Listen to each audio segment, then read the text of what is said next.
Blizzy King. You're now rocking with Uncle D. Blizzy King. You're now rocking with Uncle D. Hit subscribe.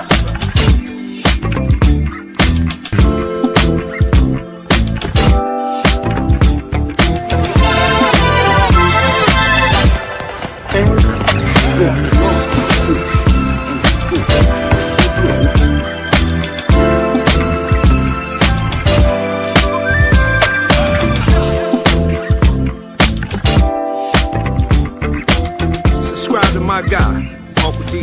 Tell him Big Bass sent you. Spurling. I'm an attorney here in Houston, Texas. An advocate for black men, largely because I am a black man. I'm a black father. I have black sons.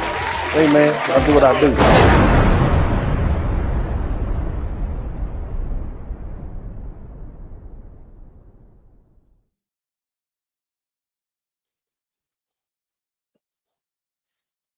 What's up? What's up? Welcome, everybody. My name is Dennis Spurling, and I'd like to welcome you all to the broadcast. I ask that you make sure that when you come on in, you hit the subscribe button. And if you like what I'm doing, hit the like button. And I'd also appreciate it if you all would help me get to 200,000, as I've already got to 100,000. I want to go ahead and up the ante.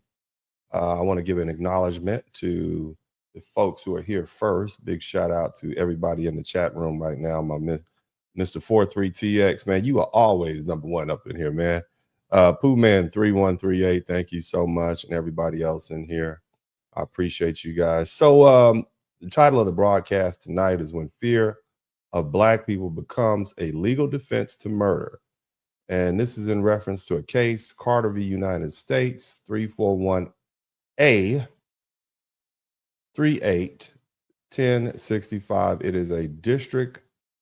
It is from the District of Columbia Court of Appeals. A very, very, very, very important. A lot of our Supreme Court justices start there. So I want to go ahead and break this down. I think it's very important. And I'm telling you, I promise you guys, if you hang around, we are not going to have a law school session.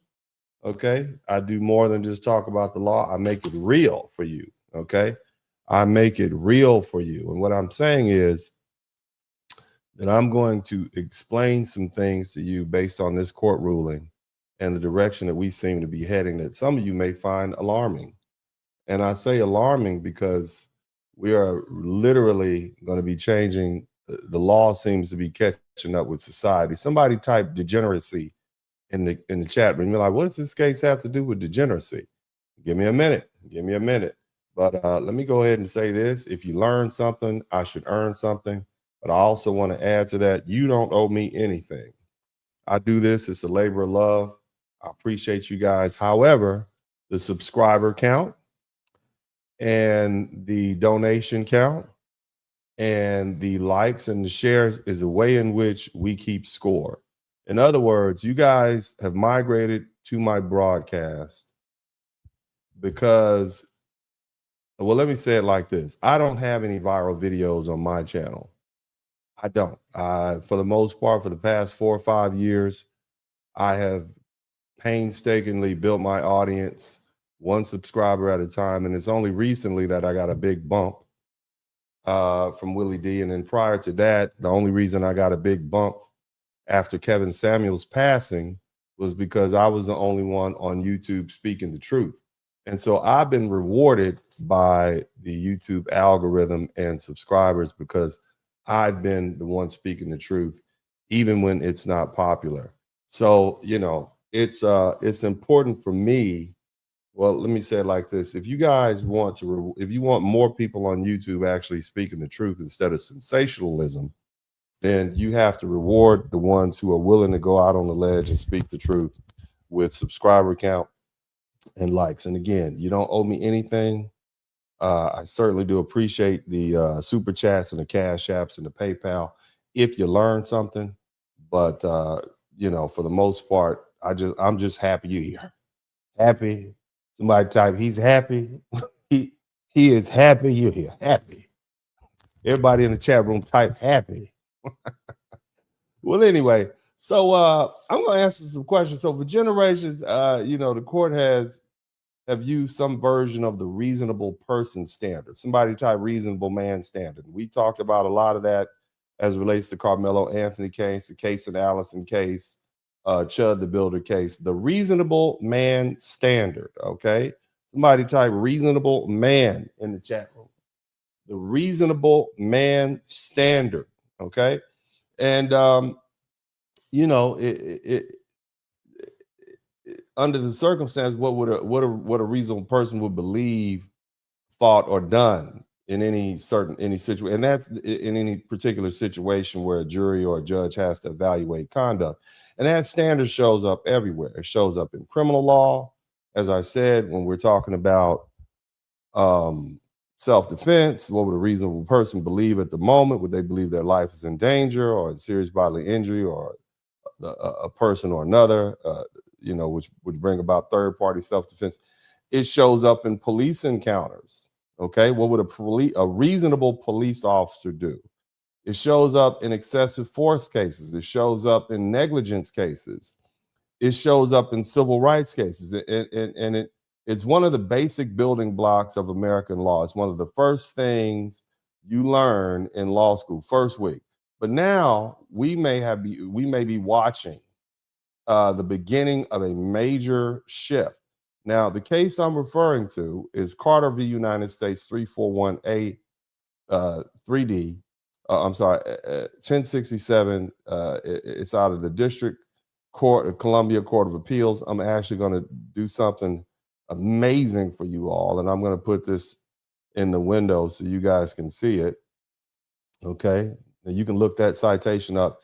And the DC Court of Appeals held that asking a black man to hike his pants up during a suspicionless police encounter constitutes a seizure under the Fourth Amendment and vacated the convictions because the officers lacked reasonable suspicion or probable cause at the moment. I want you to think about that. And I know that's a lot of legalese, but here are the basic facts. On September afternoon, 2020, four Metro Police Department from the gun recovery units or those their officers, they can I speak a little Ebonics if y'all don't mind? Four cops ran up on a black man on the sidewalk in Ward 4 in DC. Can I say it like that? Is that a little easier? Is that better? But anyway, they didn't have any suspicion of any criminal activity. The officers, they were wearing their tactical gear, okay, their vests. They had handcuffs and firearms, and they were responding to an uptick in shootings and sounds of gunfire in the area. That doesn't necessarily mean they thought he did it. They were just generally out there on patrol. Four cops roll up on you with tactical gear, handcuffs, and firearms. Put yourself in that situation, okay? One of the officers, his name was Dale Burrell, he approached the appellant or the defendant, the black guy who they were arresting, Dante Carter, from behind and asked if he was carrying a gun or a firearm. Of course, Dante said, "No, I ain't got nothing on me." He denied it twice. He even lifted up his shirt to show his waistband, okay? The officer then said, hike up your pants. In other words, pull your pants up, okay? Which Carter did. And another officer noticed a bulge in Carter's groin area. Now, y'all might think that's his manhood, but that wasn't it, okay? That's not it. He believed it to be a firearm, and after a brief struggle, because, you know, Dante tried to roll up out of there, right? Dante like, "Nah, y'all know I got this DC. They strap on me out here." And shout out to Pete 6300. But either way, after a struggle, you know, stop resisting, stop all that, they recovered the stolen gun. So not only did he have a gun in the shorts, it was a stolen gun, okay? Stolen gun, right? He's going to jail, right? He is going to jail. Somebody type "go to jail" in the chat room. You got a stolen gun, okay? A stolen gun in your groin. Now, you could have shot your manhood off, okay? But either way, Carter was charged with 8 firearm-related offenses. His lawyer moved to suppress the gun at a subsequent statement, arguing that the request to hike his pants up was an unreasonable seizure under the 14th Amendment. Now, this is a stolen gun. Dante got a stolen gun in his crotch. Not just a gun, but a stolen gun, and he probably got caught resisting arrest. He's supposed to go to jail, right? Isn't he supposed to go to jail? Who'd you steal the gun from? Who let that gun be out to be stolen? Did you leave your gun at the Starbucks next to your cell phone and then Dante just rolled up and took it? I'm just saying, somebody tried to go to jail in the chat room. You going to jail. But anyway, so he said, hey, you know what? You didn't have a reason even. You had no suspicion, no reasonable suspicion to pull him over, no probable cause. Why are you asking this black man to hike his pants up? What's going on with that? But either way, the Superior Court denied the motion, and they found that the seizure occurred only after Carter raised his pants, and that the officers had a reasonable suspicion based on the bulge. And the D.C. Court of Appeals, they reversed it, okay? And the legal issue is whether Carter was seized within the meaning of the Fourth Amendment when the officer asked him to hike his pants up, and whether the seizure was supported by a reasonable suspicion of probable cause. Okay, so the question is, and let me say it like this: at what point did the police encounter stop being voluntary and become a seizure under the Fourth Amendment? In other words, did he feel free to leave? And as a black man, somebody type black man, okay, black man, the D.C. Court of Appeals concluded that Carter, Dante, was seized when the officer requested he hike his pants up. And the court noted that the officer's show of authority and accusatory and repetitive questioning of Dante status as a black man in a highly policed area, it held that a reasonable person in his position would not have felt free to terminate the encounter. Because the seizure wasn't supported by reasonable suspicion or probable cause, it was unreasonable. And the court vacated the conviction. Shout out to RN Olu 88. Do you hear me? You got a stolen gun in your crotch, Dante. And the court basically set him free. Somebody typed Harriet Tubman in the chat room. The court said, nah, he didn't feel free to go. And y'all held him there. And so because of that, this is called fruits of a poisonous tree. Okay, this is another concept you learn in criminal procedure if you ever decide to go to law school. But again, the majority of these judges emphasize that under DC precedent, when the facts don't allow an objective determination of seizure, then the court needs to consider the defendant's race. In other words, if this, there's no objective reason to believe he sees it, what's on the defendant's mind? They need his race. And here's another one. I want y'all to remember lived experiences. I want you to just think about that. Now we're considering people's lived experiences to determine whether or not they act reasonable or not. Shout out to Jerry Neely. Just think about that. We are analyzing people's lived experiences. Think about that. Sit on that for a minute. To determine whether a person is acting reasonable, we're going to rely on their race and their lived experience. This is out the DC court. This is DC. Okay, so they let Dante off, and of course the state, of course DC said hell no. The government said hell no. So they tried to appeal it. Okay, but see, the thing is, this decision underscores the DC Court of Appeals approach to the Fourth Amendment seizure analysis, particularly suspicionless encounters, and highlights the role of race and context in determining whether a person felt free to terminate. And basically, this DC court is distinguishing between how if a black man felt free under a reasonable black man standard, okay, or as opposed to the regular benign standard, okay. Now, the Supreme Court didn't issue the government. Like I said, the government asked the Supreme Court to review the case, and the Supreme Court didn't issue merits opinion regarding this. Okay, they did, because had they done that, it would have altered the law or affirmed the law. But let's be clear about something. The Supreme Court denied the review of the writs, but that's not the same. But it is the denial of certiorari isn't the same thing as the Supreme Court saying we agree, but refusing to take the case and say, hey, DC appellate court, you guys are wrong. It's two left shoes. Y'all are wrong as hell. They didn't say that. They kind of just let it hang out there. Now, Justice Samuel Alito and Justice Clarence Thomas, who I know y'all hate. I know y'all hate him, right? They dissented from the denial of the certiorari. And in plain English, Alito and Thomas said, we need to look at this case. They were concerned that the DC court injected race into what is supposed to be an objective constitutional test. Somebody type reasonable black man standard. A reasonable black man would feel like he better not go anywhere or they're going to shoot him in the back, put the knee on his neck and hold him down for 9 minutes or something. You see what I'm saying? But here's the thing. It opened the door to consider race when deciding and lived experience when deciding whether a police encounter amounted to a seizure under the Fourth Amendment. In other words, instead of asking only whether a reasonable person would have felt free to leave, the court allowed consideration of whether a reasonable black man, based on his race and his lived experiences in that position, would have felt free to leave. So now the court must consider the defendant's race and lived experiences. That is not very good. Now, I know some of you all are like, yay, yay for us, because, you know, y'all have gone into y'all little racial corners and, you know, anything good for us is bad for the other team. I know. However, I don't see it that way. Okay? Now, again, you know, some people are going to hear that and immediately say, well, that makes sense. Black people do have experiences and encounters with the police that are differently. And as a black man or a black woman or a mother of a black man or black child, I understand the argument.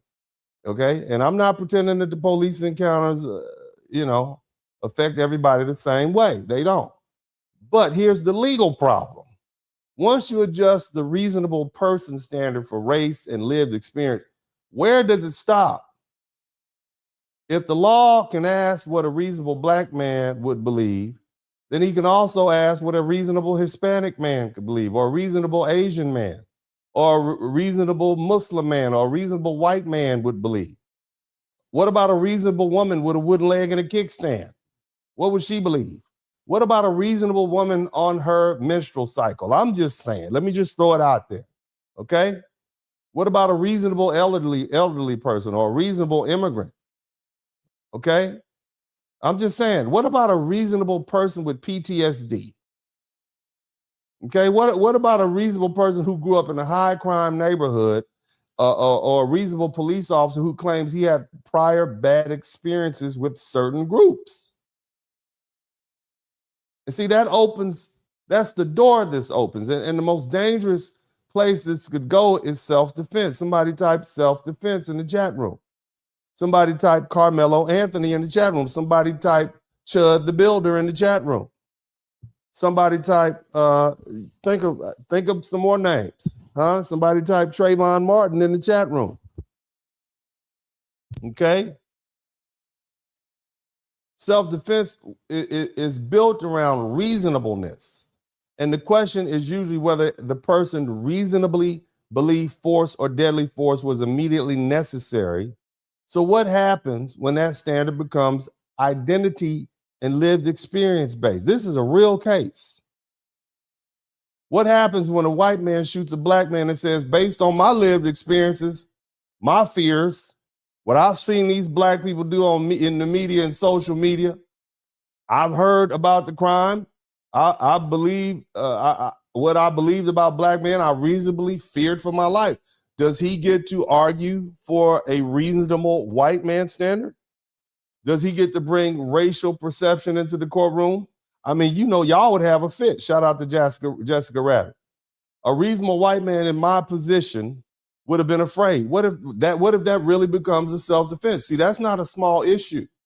That's a massive issue. And that is the door that this liberal court in DC has opened, because if courts allow race to make fear more reasonable in one context, lawyers like me who pay attention to these cases, right, and put them in our little, put another arrow in our quiver, are going to try to use race to make fear more reasonable in that context. Fear and lived experiences. Somebody type lived experiences.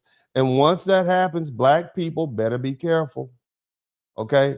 Because the same legal theory that may help a black defendant in a police seizure escape a crime that he clearly was guilty of, a stolen gun. Somebody type Dante with the stolen gun.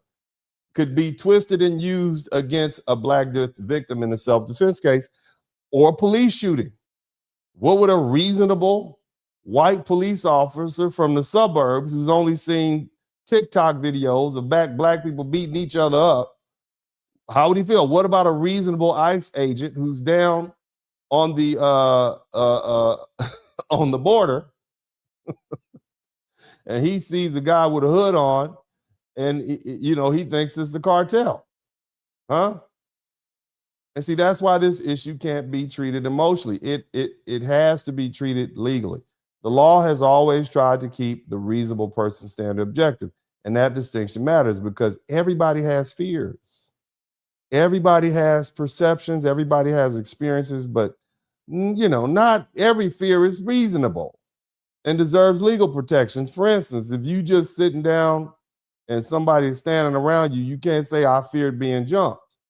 That's not a reasonable expectation that people can get with.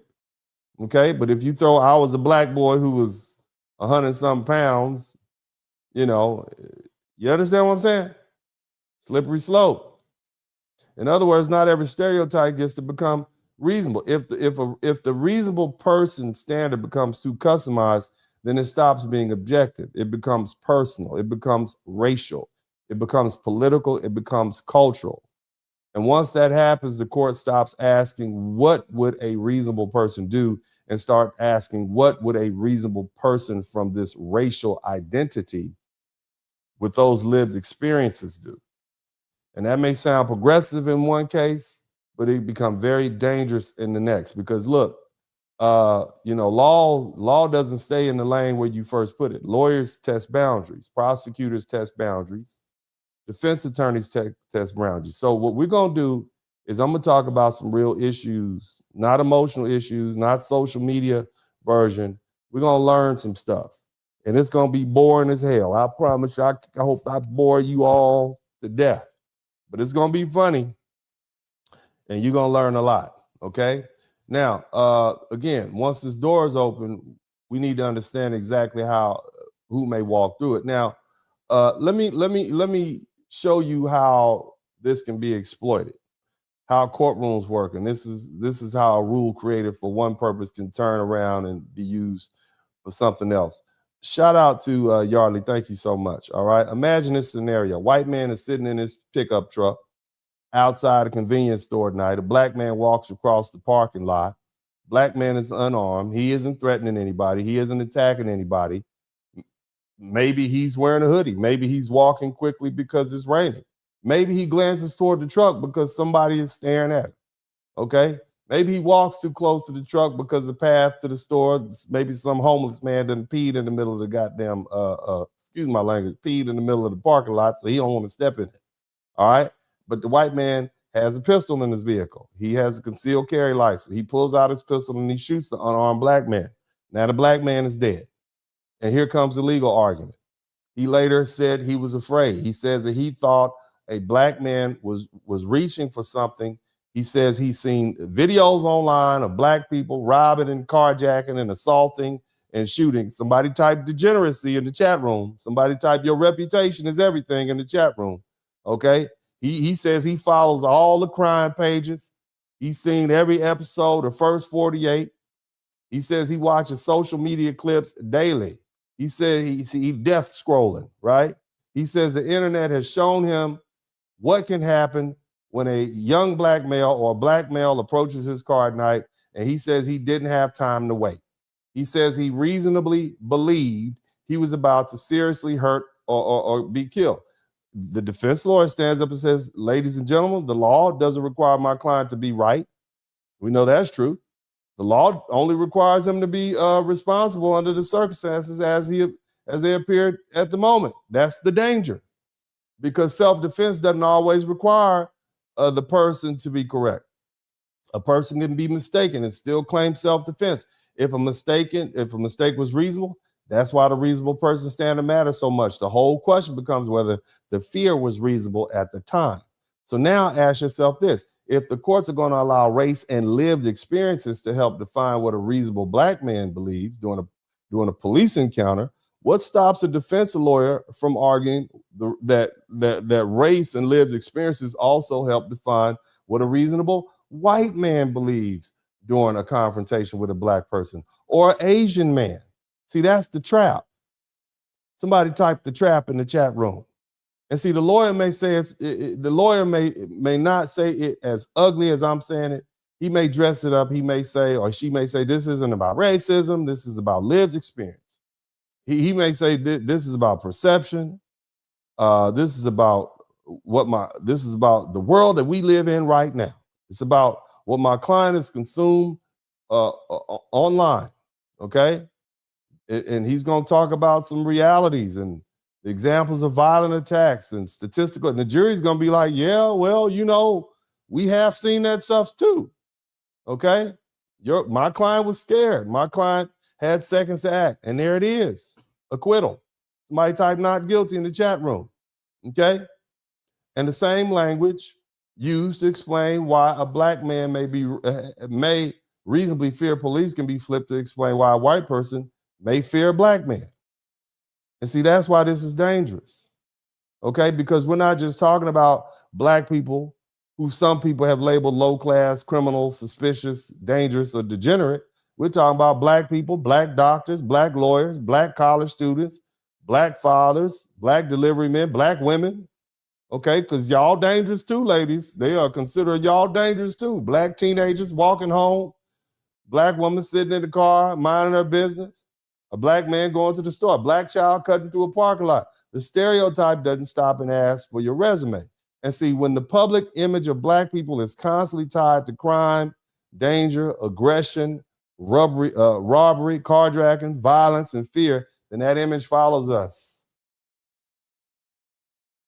It doesn't matter how educated you are. It doesn't matter how much money you make. It doesn't matter how you speak. It doesn't matter whether you've ever committed a crime in your life. To a fearful person, you can become the stereotype before you ever open your mouth.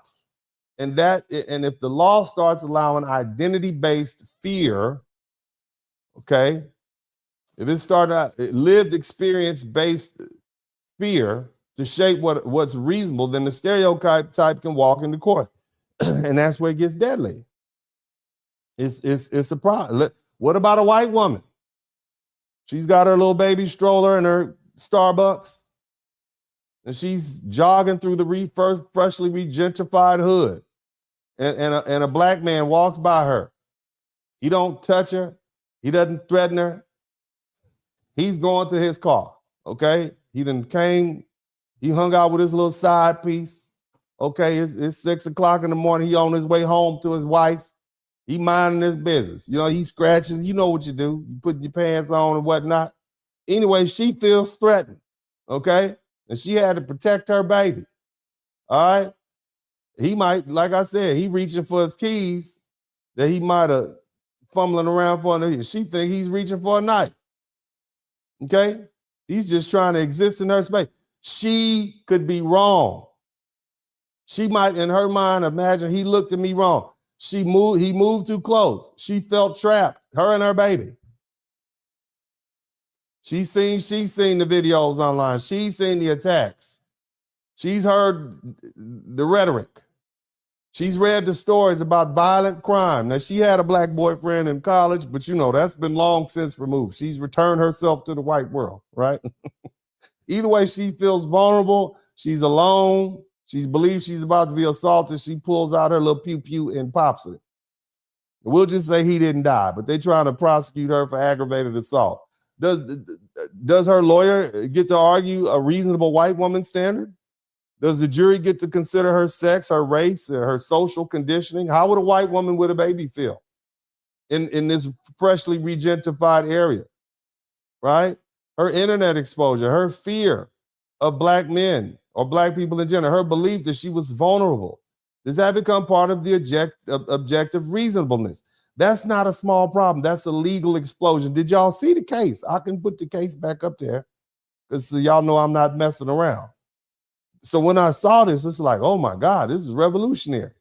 You know, this is amazing to me. I know it's boring to y'all, but it's, man, because this is a land of laws, not people. And this is how the laws are made. You see? Now, again, the standard has always allowed some room for a human mistake, and the law doesn't always ask whether they were right. Did they ask reasonable? And if you got a jury full of white women, they're gonna be like, yeah, that sounds reasonable to me.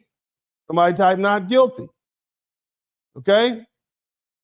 Because if a person can be reasonably wrong, and you can take into account their lived experiences, as the DC appellate court says, race becomes part of the deciding what's reasonable. Then we've opened the door that we can't close. Now, check this out. I want to have a heart-to-heart conversation with Black Americans. Somebody type saving lives in the chat room. Somebody type saving lives in the chat room. That's what we do. Somebody type saving lives in the chat room. See, negative stereotypes didn't start because somebody saw a video online, did they? Black people. I mean, they have to be filming something, right? These are not all paid actors, are they? On these videos we see on social media? They're not all paid actors. We know that, right? But see, what social media has done is take that conduct that used to be local in somewhere like the South Bronx or Compton or somewhere in Georgia or Little Rock, Arkansas, or all over Mississippi and Alabama. They just got the most ratchet videos available. But it's made it not just local, but now it's national. Now it's international. What used to be seen by one neighborhood can now be seen by the entire world before dinner. And that matters. When Black teens organize these chaotic teen meetups and they swarm shopping malls in Florida and they fight in the street and jump on cars and destroy property and curse out strangers or record themselves doing something reckless, that video doesn't just stay in their city. It goes everywhere. White people see it. Hispanics see it, Asians see it, Africans see it, Caribbean people see it, Indians see it, Pakistanis see it, Chinese immigrants see it, Europeans see it, the whole world sees it. And whether we like it or not, Black people, most of these people have limited contact with Black Americans to start off with, and this is how they form their entire idea of who Black people are from the worst videos they see online. And that is dangerous. Somebody type saving lives. Because see, now connect that to this developing legal issue. If courts begin allowing race and racial perception or lived experiences to shape what counts as reasonable, then image becomes more than just a social problem. It becomes a legal problem. Somebody type legal problem. It becomes a courtroom problem. It becomes a life and death problem. Imagine an immigrant from India or Pakistan or China or anywhere else, comes to the United States, doesn't know many Black people, may not know any Black people personally. All he knows is what he's seen on Instagram, TikTok, YouTube Shorts, or some crime page. Somebody type First 48. Non-stop videos of Black people fighting, robbing, looting, carjacking, acting wild. And now he sees a Black child walking near him in the parking lot. Okay, the Black child is unarmed. The Black child hadn't threatened him. Black child may just be going to the store or going to work or delivering some food or looking for his car. But the immigrant says he was afraid for his life. He says this is what I saw online. This is what I was told about Black Americans. This is what the video showed me. I thought I was about to get jacked or carjacked or attacked. And then so he pulls a knife or a gun and he unalives that child. Now what? Legally, that shouldn't be enough, right? A person shouldn't be able to just unalive somebody, an unarmed Black person, and say, well, Your Honor, TikTok made me scared. That shouldn't be the law, right? But see, the danger is that once courts start letting race into reasonable person analysis, we lawyers are going to test the limits. And we're going to ask whether a reasonable alien or immigrant from another country with negative stereotypes of black people would be perceived as danger. Again, they'll dress it up, but that's the crux of it. Okay? Now, because this doesn't just affect the black person who's actually doing wrong, this affects all black people.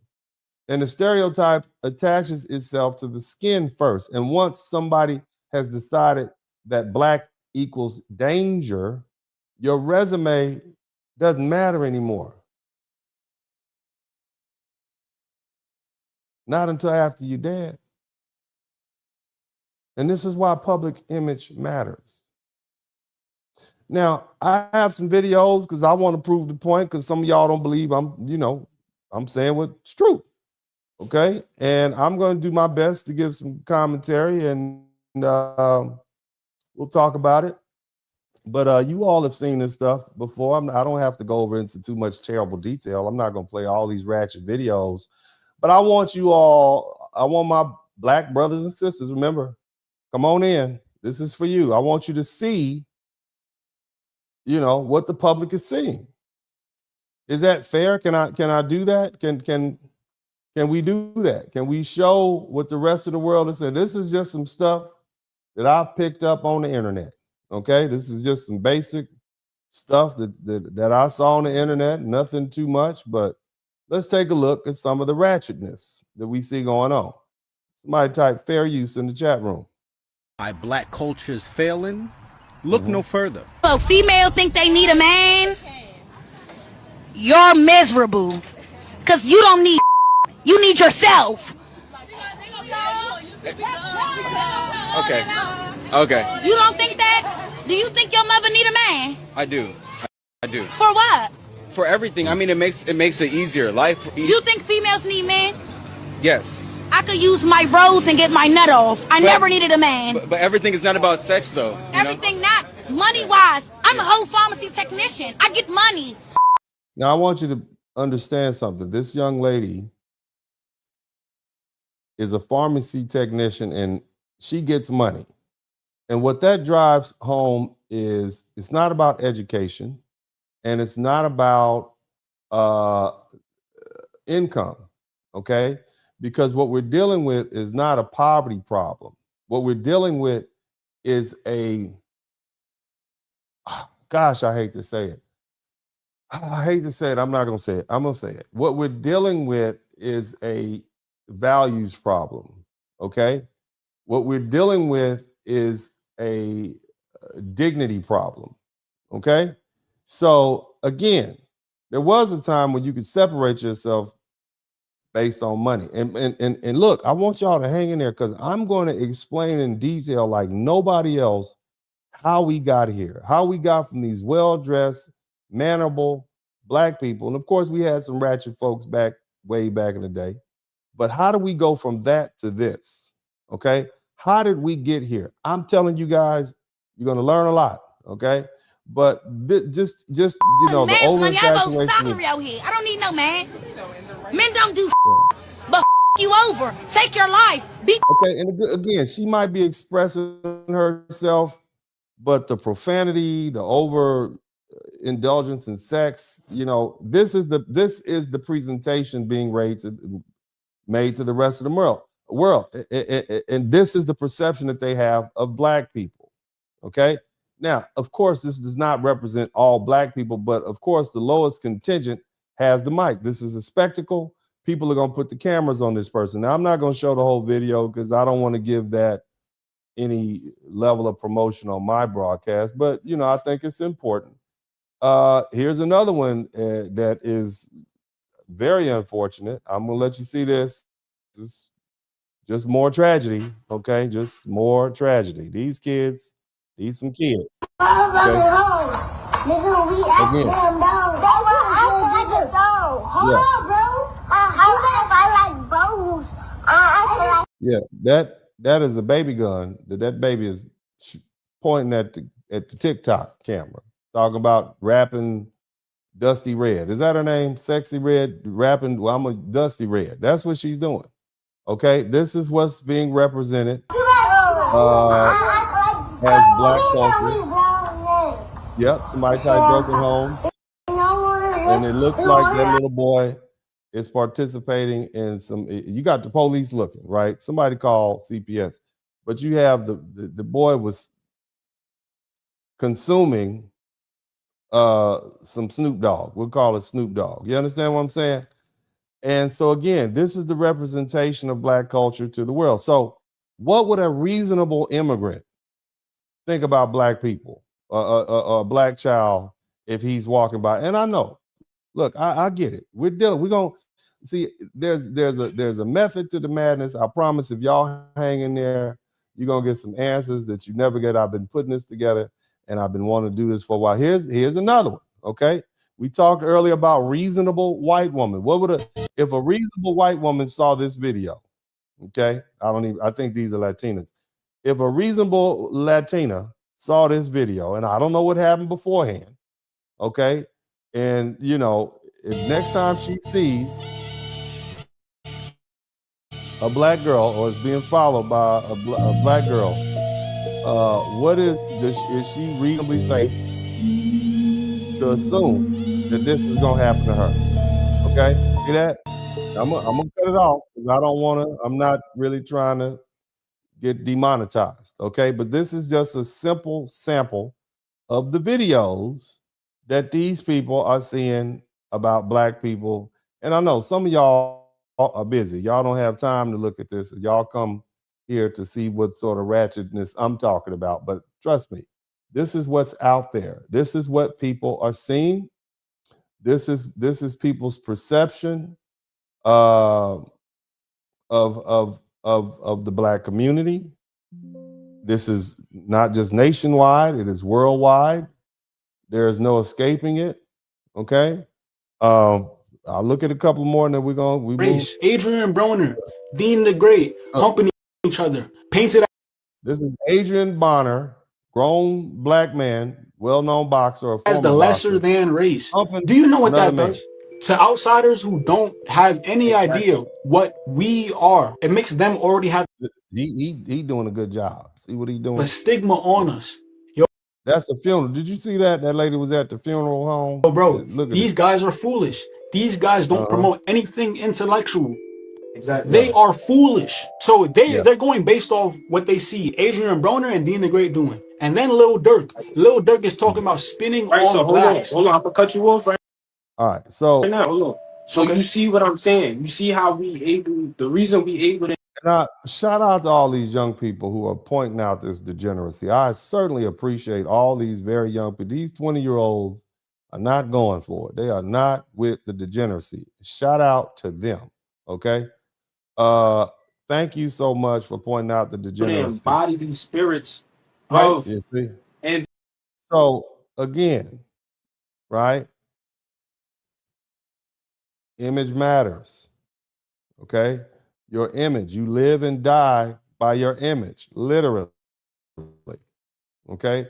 Our ancestors understood that. Now, here's the thing. It gets worse. Okay. Because along with seeing the ghetto ratchet videos, okay, then we also have to watch, stuff like, we got to watch stuff like this. Shout out to Brandon B. Okay.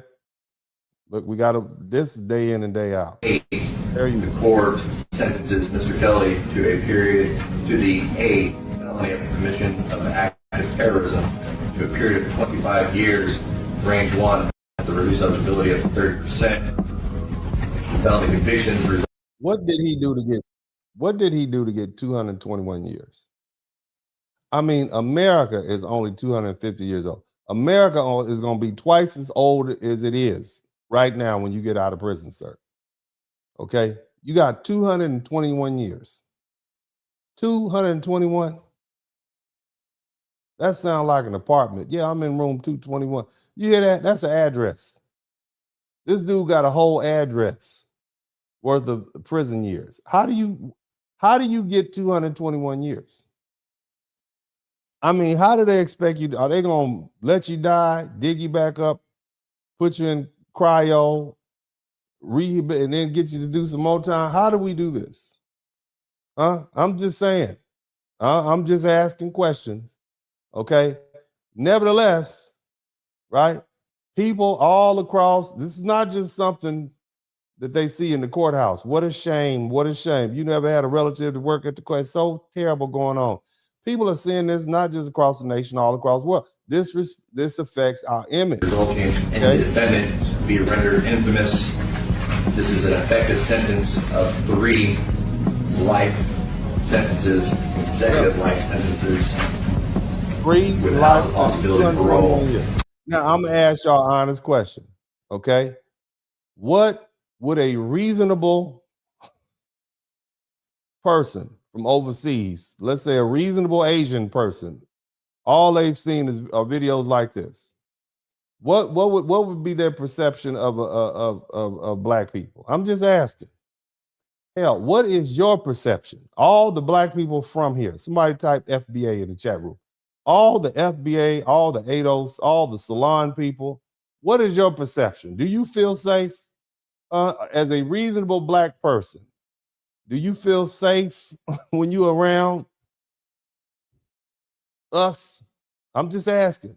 Would you go to a Lil Durk concert? Would you drop your teenage daughter off that you've been, taking care of and nurtured? Would you drop her off at a Lil Durk concert by herself? Would you be safe? Would you feel safe at the Lil Durk concert on the west side of Chicago at the hall? Would you?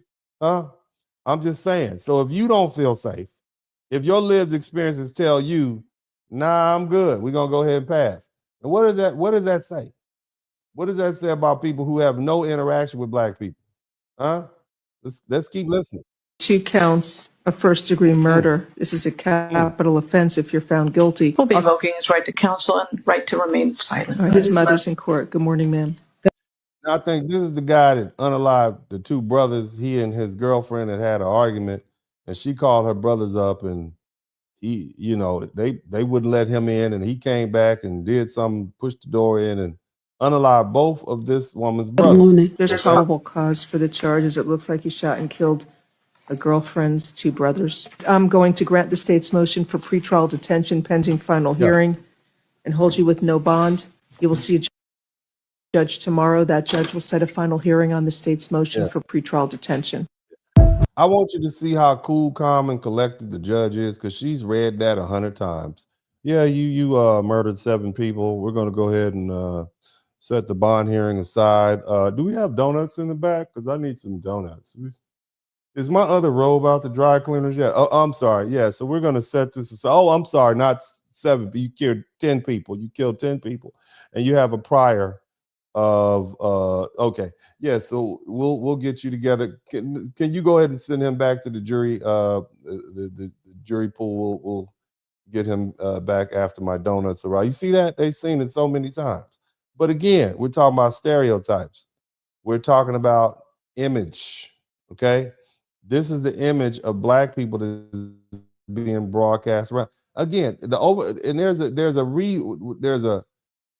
a method to this. How did we get here? Have any of y'all ever asked, how did we get here? Okay, and it's not just something like that. You also are dealing with the breakdown of the black community. How did we get here? Let's listen to this brother right here, and he's talking about his situation with his child's mother.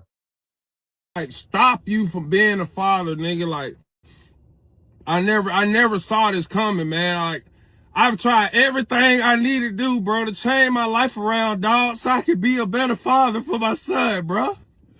I don't know what to do anymore, man. I done went to the court, bro. I done went and found the legitimization, bro. She missed the court date, bro. Had me in the courtroom for 2 hours, bro, on the Zoom, bro. And then the dude get on there like, yeah, nigga, if she ain't here next time, we gonna drop this mug. Like, then y'all got, bro, I don't know what to do, bro. Like, I try to bend over backwards. I try to be a punk, like scary, like act like the weakest dude I can be to get this girl to act nice to me and give me time with my son, bro. I don't understand. Now, how did we get here? Okay, because this is a symptom, but how did we get to this? How did our culture get like this? Because this wasn't how we were all the way up until like the middle of last century. How do we get here? This is the question that we need to ask ourselves. This is where we are. But again, you can, oh, it's single mothers. Well, why do we have the single mothers in the first place? Oh, because they had sex. Yeah, but why though? Why would somebody think, oh, it's okay to have sex and then not take care of the kids? You understand what I'm saying? How do we get to that point where our values are so low? Single mother household or having feminine traits because I want to make fun of you. I'm trying to save your ass. When you grow up in a single mother household, there's a lot of shit that you adopt that you don't realize is wrong until you go into the real world. So you mess with a shorty that you really like, or you try to recruit or be inaugurated into a group of men and they don't even fuck with you because of the traits that you have. I've been through that. People try to pass around silent disrespect because you can't read the room. I've been through that. When there is no dad in the household, there's a lot of traits that you don't learn and you have to fucking take ownership for learning. That's hard in itself because there's a lot of shit that's like, damn, I didn't learn this. He's telling you about the things he missed just growing up with a single mom. And the thing, again, I know this is revolutionary for YouTube because we've gotten to the point where all we say is this single mom, just type single mom in the chat. Single mom, it's a single mom's fault. Okay, but see, here's the problem with that. First of all, that's an oversimplification of the issue. And the reason I can say that is because, well, we have a single mother issue here in the United States, but they have an even worse single mother issue in Brazil and even worse in Colombia. And it's actually even worse in Japan, and that's what we would consider a first world country. In many of those Asian countries, the men can just up and leave their woman and be gone. So look up single mother problem in Japan. So it's not just the single mothers, because if you have a culture that requires certain things from individuals, in other words, the way in which you comport yourself, it wouldn't matter if it was a single mother or a child with a mother and a father. They all have to act in a certain way. So when we say single mother, that's an oversimplification. Because let me say it like this.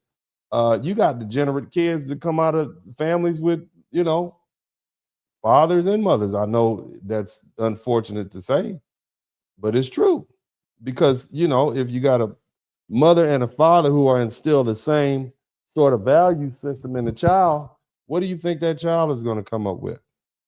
And not all fathers are equal. I have had the displeasure of taking my son, my youngest son, to football practice. And I meet a lot of young fathers in their 20s. And they have their sons, and I see some of the things they call it. You would think it was a bunch of women out there yelling at the kids, calling them all kind of, get your bitch ass up. I'm like, I don't talk to my son like that. But again, I'm an older father. I'm 52. A lot of these men are 20.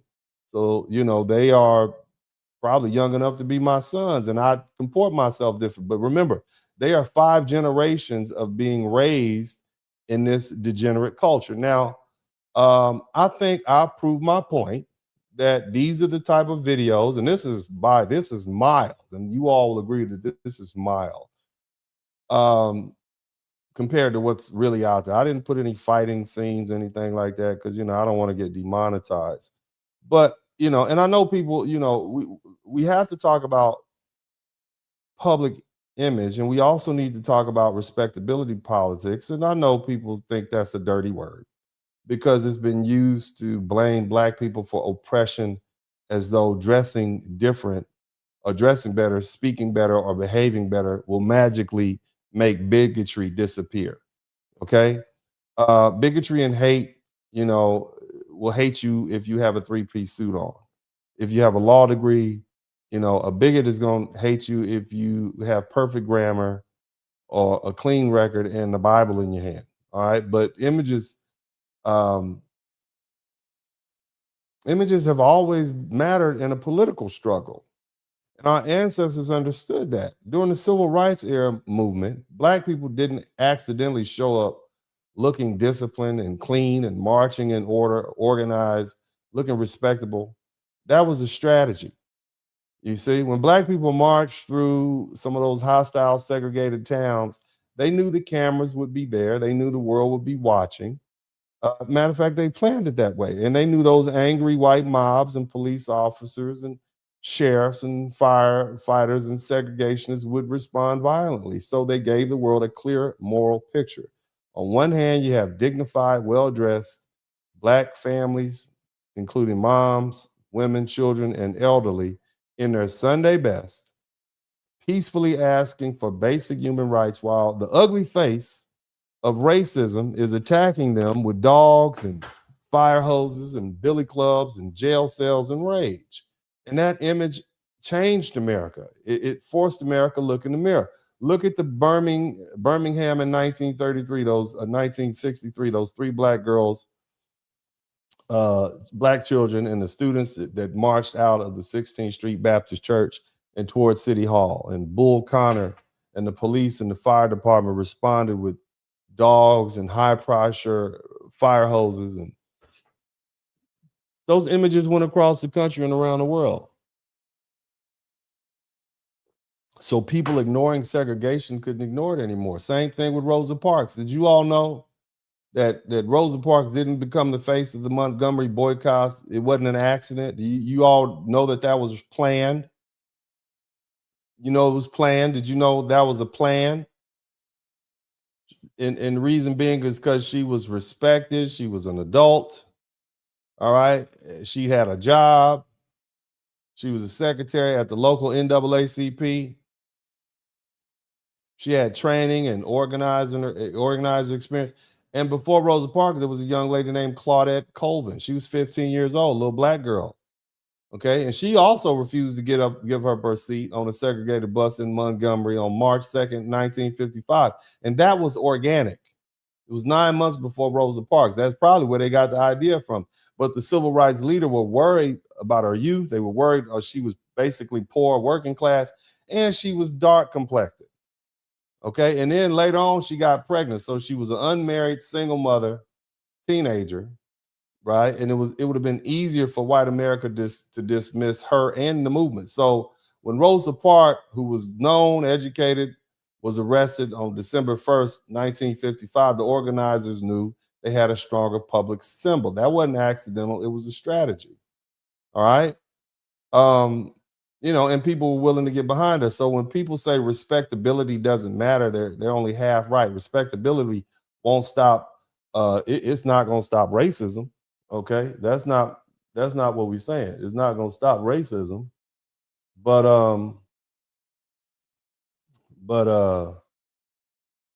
hold on. It's not going to stop racism, but it. Oh, give me 1 second, you guys. I gotta run a.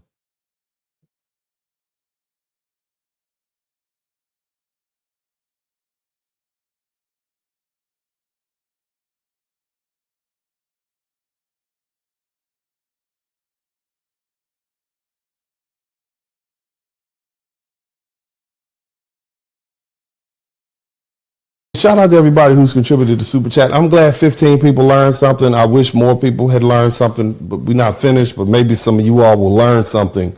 But again, I appreciate you guys. But before we get to this superstar, I need you all to make sure you hit the subscribe button if you hadn't already. I don't know if you all have. I have not had an opportunity to check and see if you hit the subscribe button, but I'm looking now. I'm going to look right now to see if you good people care about me enough to hit the subscribe button and help me. Okay, because at this point it's about me. It's about me getting to 100,000 subscribers, and it's taking a long time. I'm just saying, I feel like I should be there by now. As people, I need some more people to subscribe. I need approximately 66 people. Well, no, hold on. I need 63 people to subscribe to the channel right now, and that will get me to 95,000. Okay, I need 63 people to subscribe to the channel. Okay. All right. I'm sorry about that, you guys. I apologize for that. I'm back. So somebody type respectability politics in the chat room. Somebody type. I had a little a surprise visit. I have ordered a guava tree. Somebody type guava tree. I've ordered a guava tree from FedEx. and it just got delivered. And so I brought it in. I'll have to show you guys when I have a lot of fruit trees. And so, but anyway, back to what we were saying. Somebody type respectability politics. It does matter. Respectability does, but and respectability is not going to save you from bigotry. Okay. But disrespectability, if that's a word, can be used against you. In other words, degeneracy. A bad public image can be used to justify fear. And now, if the reasonable person standard starts becoming identity based and lived experience based, that fear can become a legal argument. And that's the part Black people need to understand. We're living in a time when every fight, every robbery, every mob, every teen takeover, every ignorant ghetto ratchet video, every public meltdown, every viral crime clip, and every reckless act can become part of how the world sees you. And when the world sees us through those images, innocent Black people are going to pay the price. Okay, now every group has its own criminals, whether we're talking about the Irish, the Italians, the Somalians, white folk, Asians, Africans, right, that embarrass them. But Black Americans are not judged as individuals the same way other groups are. One Black person acts badly on camera, millions of Black people are forced to carry that image. That's not fair, but it's real, okay? And now it may become legally dangerous. And see, this is where we are. Now, how do we go from these hardworking group of Black people, these entrepreneurs and builders that we were, to being basically, victims and beggars? How did that happen? Somebody type victims and beggars. I want you to learn something. We're going to get into this. And when I finish with this, you guys are really going to learn something, okay? There's always been ratchet hoochie ghetto chicks and ratchet dudes in the Black community, but we weren't known for that. If you look at those pictures from the 1920s and all the way back up to the 1950s, we were always well dressed. Our children had suits on. On top of that, we had intact families. And so the question is how we went from hardworking group of entrepreneurial builders to to this degenerate behavior being so widely accepted and literally protected as the core Black identity. I'm asking because something real happened to us historically, politically, socially, economically, and culturally, and psychologically. And if we're serious, we can't be afraid to ask these hard questions about our condition. We came out of slavery with almost nothing. We built almost everything that you all see right now that is part of Black culture.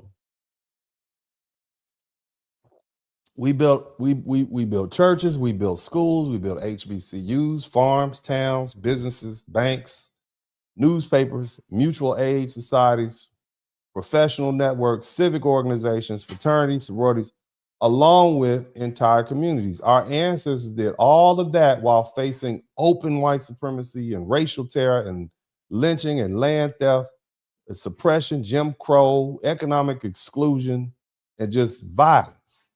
And so the question is unavoidable. If our ancestors, and I think we all can agree, things are not how they were in the 1920s, are they? In 2026, as you riding down the street in your BMW with your Birkin bag, ladies, fellas, as you riding across town to see your white girlfriend, I mean, things are different. Can we just agree? Things are different. You and your biracial baby in the back seat, lady, things are different, right? Okay, it's not like it used to be. They're not stopping you at Main Street and telling you to get out of town before dark. All right. How do we become people who explain failure before we attempt to succeed? How do we become people who look first to government and political parties and activists and outsiders and corporations and celebrities or all these foreign ideological movements before we look to ourselves? How do we become a people who treat discipline as oppression and excellence as betrayal? Somebody type bougie in the chat room. Somebody type boule. You got education, you're acting white. You look at your wealthy as though they're suspicious. Family structure is optional. I don't need no man. And government dependency as justice. Well, I'm a player. Same thing. So I'm going to give you some answers. So the first answer, how did Black builders How did we become what is the first question to answer? The first question is that Black Americans didn't simply stop building because we were lazy. Okay, I know they like to say that, and it reeks of racism. But after slavery ended in 1865, all the way up to the 1920s, we built all sorts of infrastructure. At one point, Black Americans had anywhere between 15 to 16 million acres of farmland, with some estimates and discussions placing the broader number closer to 18 million acres.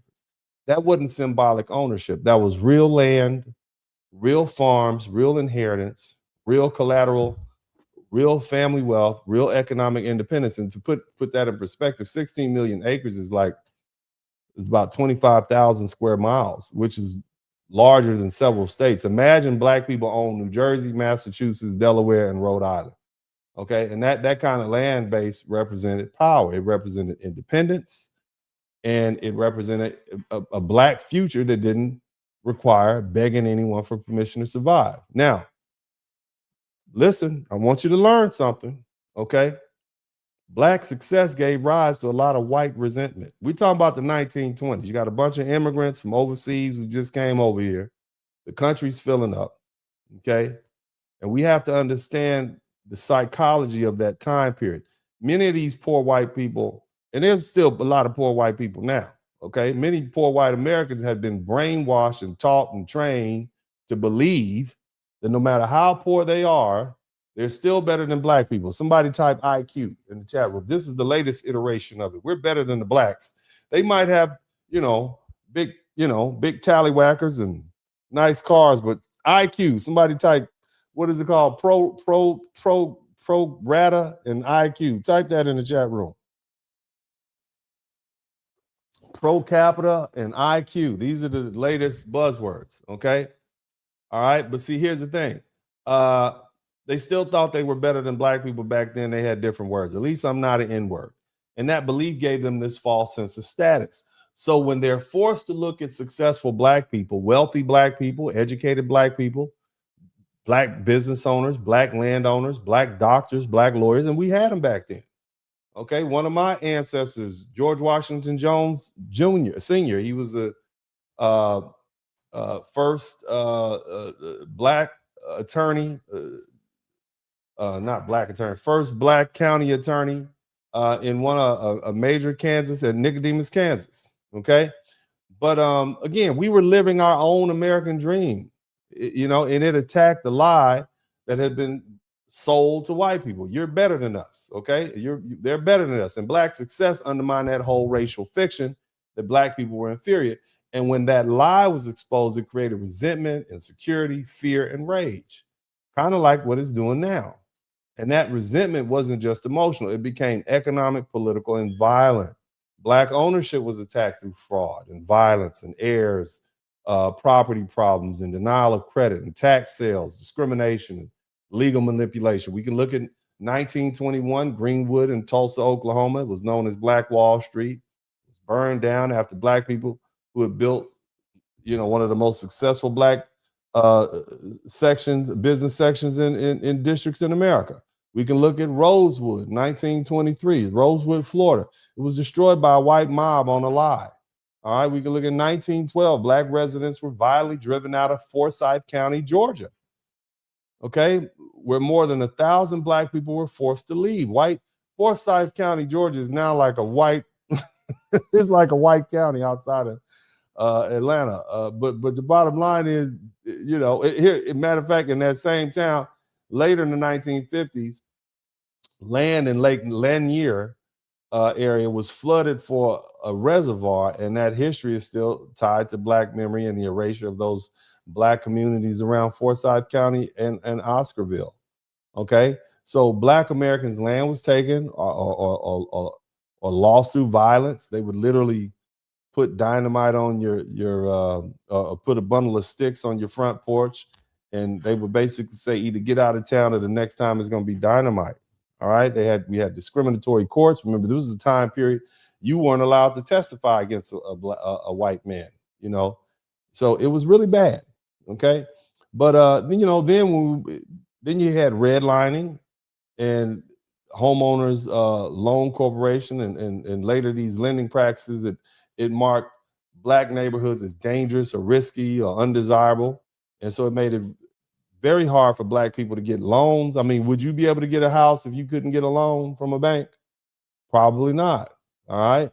The other thing was, because the areas were considered dangerous, the property value dropped, right? And so you lost wealth. Okay. And here's another more practical problem. If you're an up and coming black person, you got to remain in the ghetto and deal with the ghetto culture and the people in the ghetto, instead of being able to move up and move out and get a house somewhere else. You're forced to rent. And so now your primary source of income for most Americans, especially black Americans, is your home ownership. So now, you're forced to rent. So you don't have anything to pass down to your kids. And then you had something like urban renewal, where a lot of black neighborhoods were targeted. They put a freeway right through highway or a civic center, a public project, or some redevelopment cut right through the black neighborhood. It destroyed homes and businesses. They did it in Los Angeles. They did it in Houston. Then of course, integration, which was morally necessary, but economically complicated. Somebody type complicated. And I'm gonna give you the real story on immigration, because I really want, I don't think people have heard this before. I have a little quick video snippet I want to share with you guys, so you know it's not just me saying it. All right, take a listen to this. In fact, the majority of black people were against Brown versus Board because they were like, we don't want to integrate with white folks. We want the money, the equal opportunity that the money comes into our schools so we can raise our own kids. And so the integration was a white folks creation because they didn't want to give the money to black schools. Because black schools was producing Carter G. Woodsons. You know what I mean? They were producing the real McCoys and stuff like that. So to kill that, they came up with integration. But that's the history that, if you understood it, then you would know what's at stake, because you would know who the enemy is and how much the enemy needs to stay in power by the system that they created. Okay. So basically, this is the real story of integration. You're going to learn something you probably didn't learn in school. And one of the best things that happened to me was that they start banning history from public schools. They don't teach black history anymore. And so what that did, it created a market for me to be able to come on the internet and teach something that I find very interesting. You can't be a good lawyer unless you actually understand history. There is the most, in my opinion, the best trial lawyer ever. His name was Jerry Spence. Somebody type Jerry Spence. He was the best trial lawyer ever. He had a ranch. I think they call it Thunder Mountain. I don't know if it's somewhere in the Four Corners. I don't know if it's Montana or whatever. I read his book, I think probably 1998. I was in my second year of law school. Jerry Spence, I still have that book. And he said, a lawyer that is not aware of history and culture and society is not really a lawyer at all. You're just, you're just a parrot, so you don't really have any context or understanding of the world and real life experiences. So I make it a point to study history and study people. One of the things I enjoy doing the most is analyzing people and listening to people. And typically, especially when you see me analyzing, I listen to people. And if you listen to people long enough, they'll tell you exactly who they are without the way they use the words, the way they speak. And, that's one of my interview tricks. I listen to you and you tell me who you are, what you want. And then I can try to figure out what I need to do to get what I need to get, or the goal I need to accomplish. But the bottom line is this. We have to remember what the fight for integration was really about. It wasn't simply black people woke up and wanted to go sit next to white folk, white children, sit and drink out the water fountain. That's not what it was about. Okay, we didn't want to sit next. We didn't want our little black children we didn't want to go sit next to white people. White people didn't like us. Okay, back then, that's not what we wanted. The fight was over equal access to tax dollars. Somebody type tax dollars. We were already paying into the public system. Black people were paying taxes into the public coffers just as white people were, but those dollars weren't being fairly distributed and returned to the black neighborhoods or our black schools, roads, parks, libraries in our part of town, and public services. The white tax base and the black tax base were both going into the system, but the better schools, okay, which got the funding and the equipment and the buses and the athletic fields and the cleaner facilities were being directed to white schools and white communities. So in a real sense, black people were being taxed to subsidize white comfort, while our own children were being forced into inferior schools. So integration was less of a moral demand and more of a political threat. Here's what I'm trying to explain to you. See, the message from the black civil rights leaders was basically this: if you won't make separate facilities equal and give black communities our fair share of that tax money, and build our schools and pave our streets and fund our libraries and give our children equal resources, then we're going to come sit over there in your lily white schools and hop in your swimming pools. Okay, we're going to come over there and we're going to put our big, strong, strapping sons, and we're going to plop them down in seats right next to your daughters. Okay, that's what we're going to do. Okay, right? Since you want to keep our money, okay, we're not begging. That was leverage. You see that? Again, black people played on the fact that they knew that white people wanted to stay separate. White people didn't like them. But see, here's the problem, okay? The white elites, they weren't willing to give up the money. So they called the black civil rights leaders bluff. And they forced black people to say, okay, well, fine. Y'all can come. They forced black people to fight a bunch of court battles. You know, Plessy versus Ferguson, had to get that overturned. Brown versus the Board of Education, that you know, these cases that you all have heard about, I hope you've heard about it. But see, once integration became the law, many wealthy and successful white families, they just left. They took their children out of public schools and they moved to the suburbs. They created new school districts.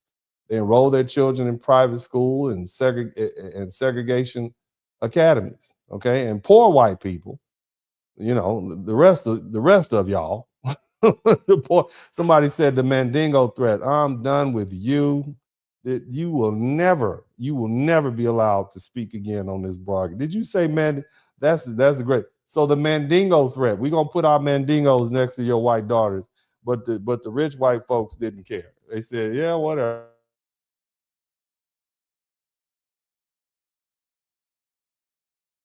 Yeah, so that's exactly right. The Mandingo threat caused white flight. All right, so that was it. It was supposed to be a threat. They were supposed to hate us so bad they would just give us money and fund our schools, and we'd be better off.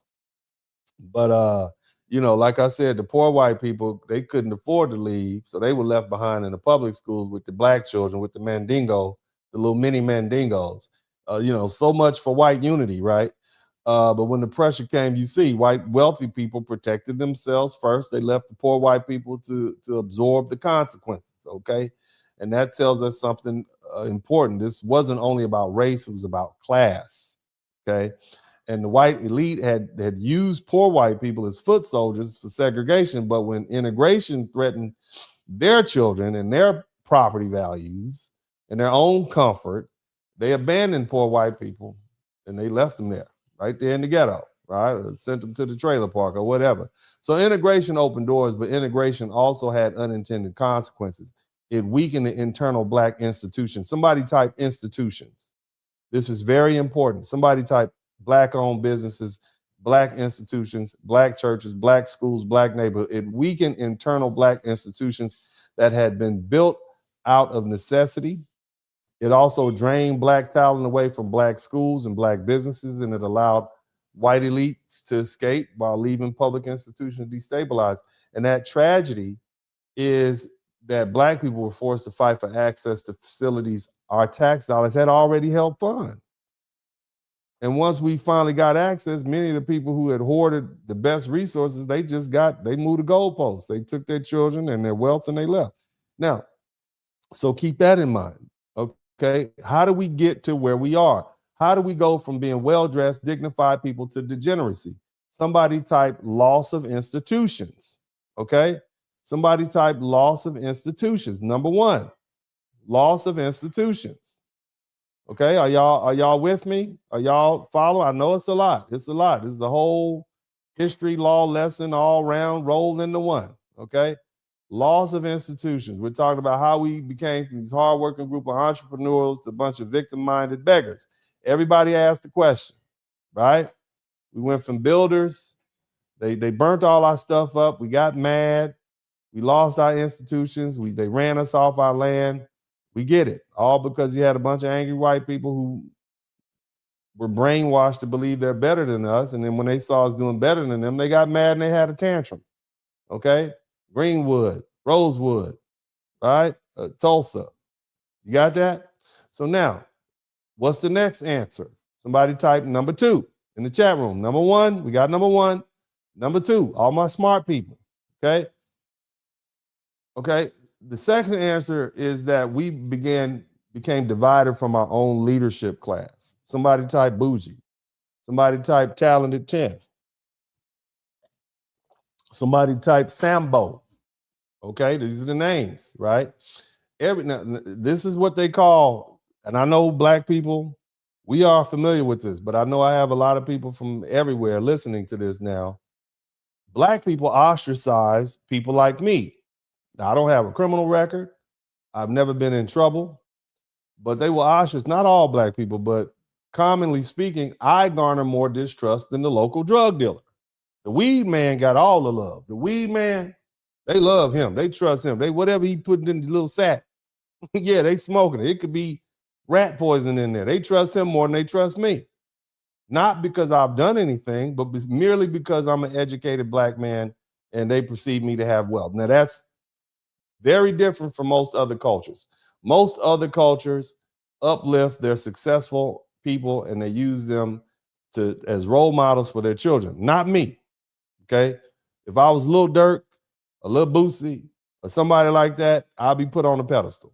Okay. But as a lawyer or a doctor or engineer, you're automatically looked at as a boule or a sellout or something like that. I'm just telling you, how did we get here? Okay. I know somebody said, but why, Dennis? I know I'm going to get there. Just hang in there for a little while longer, baby.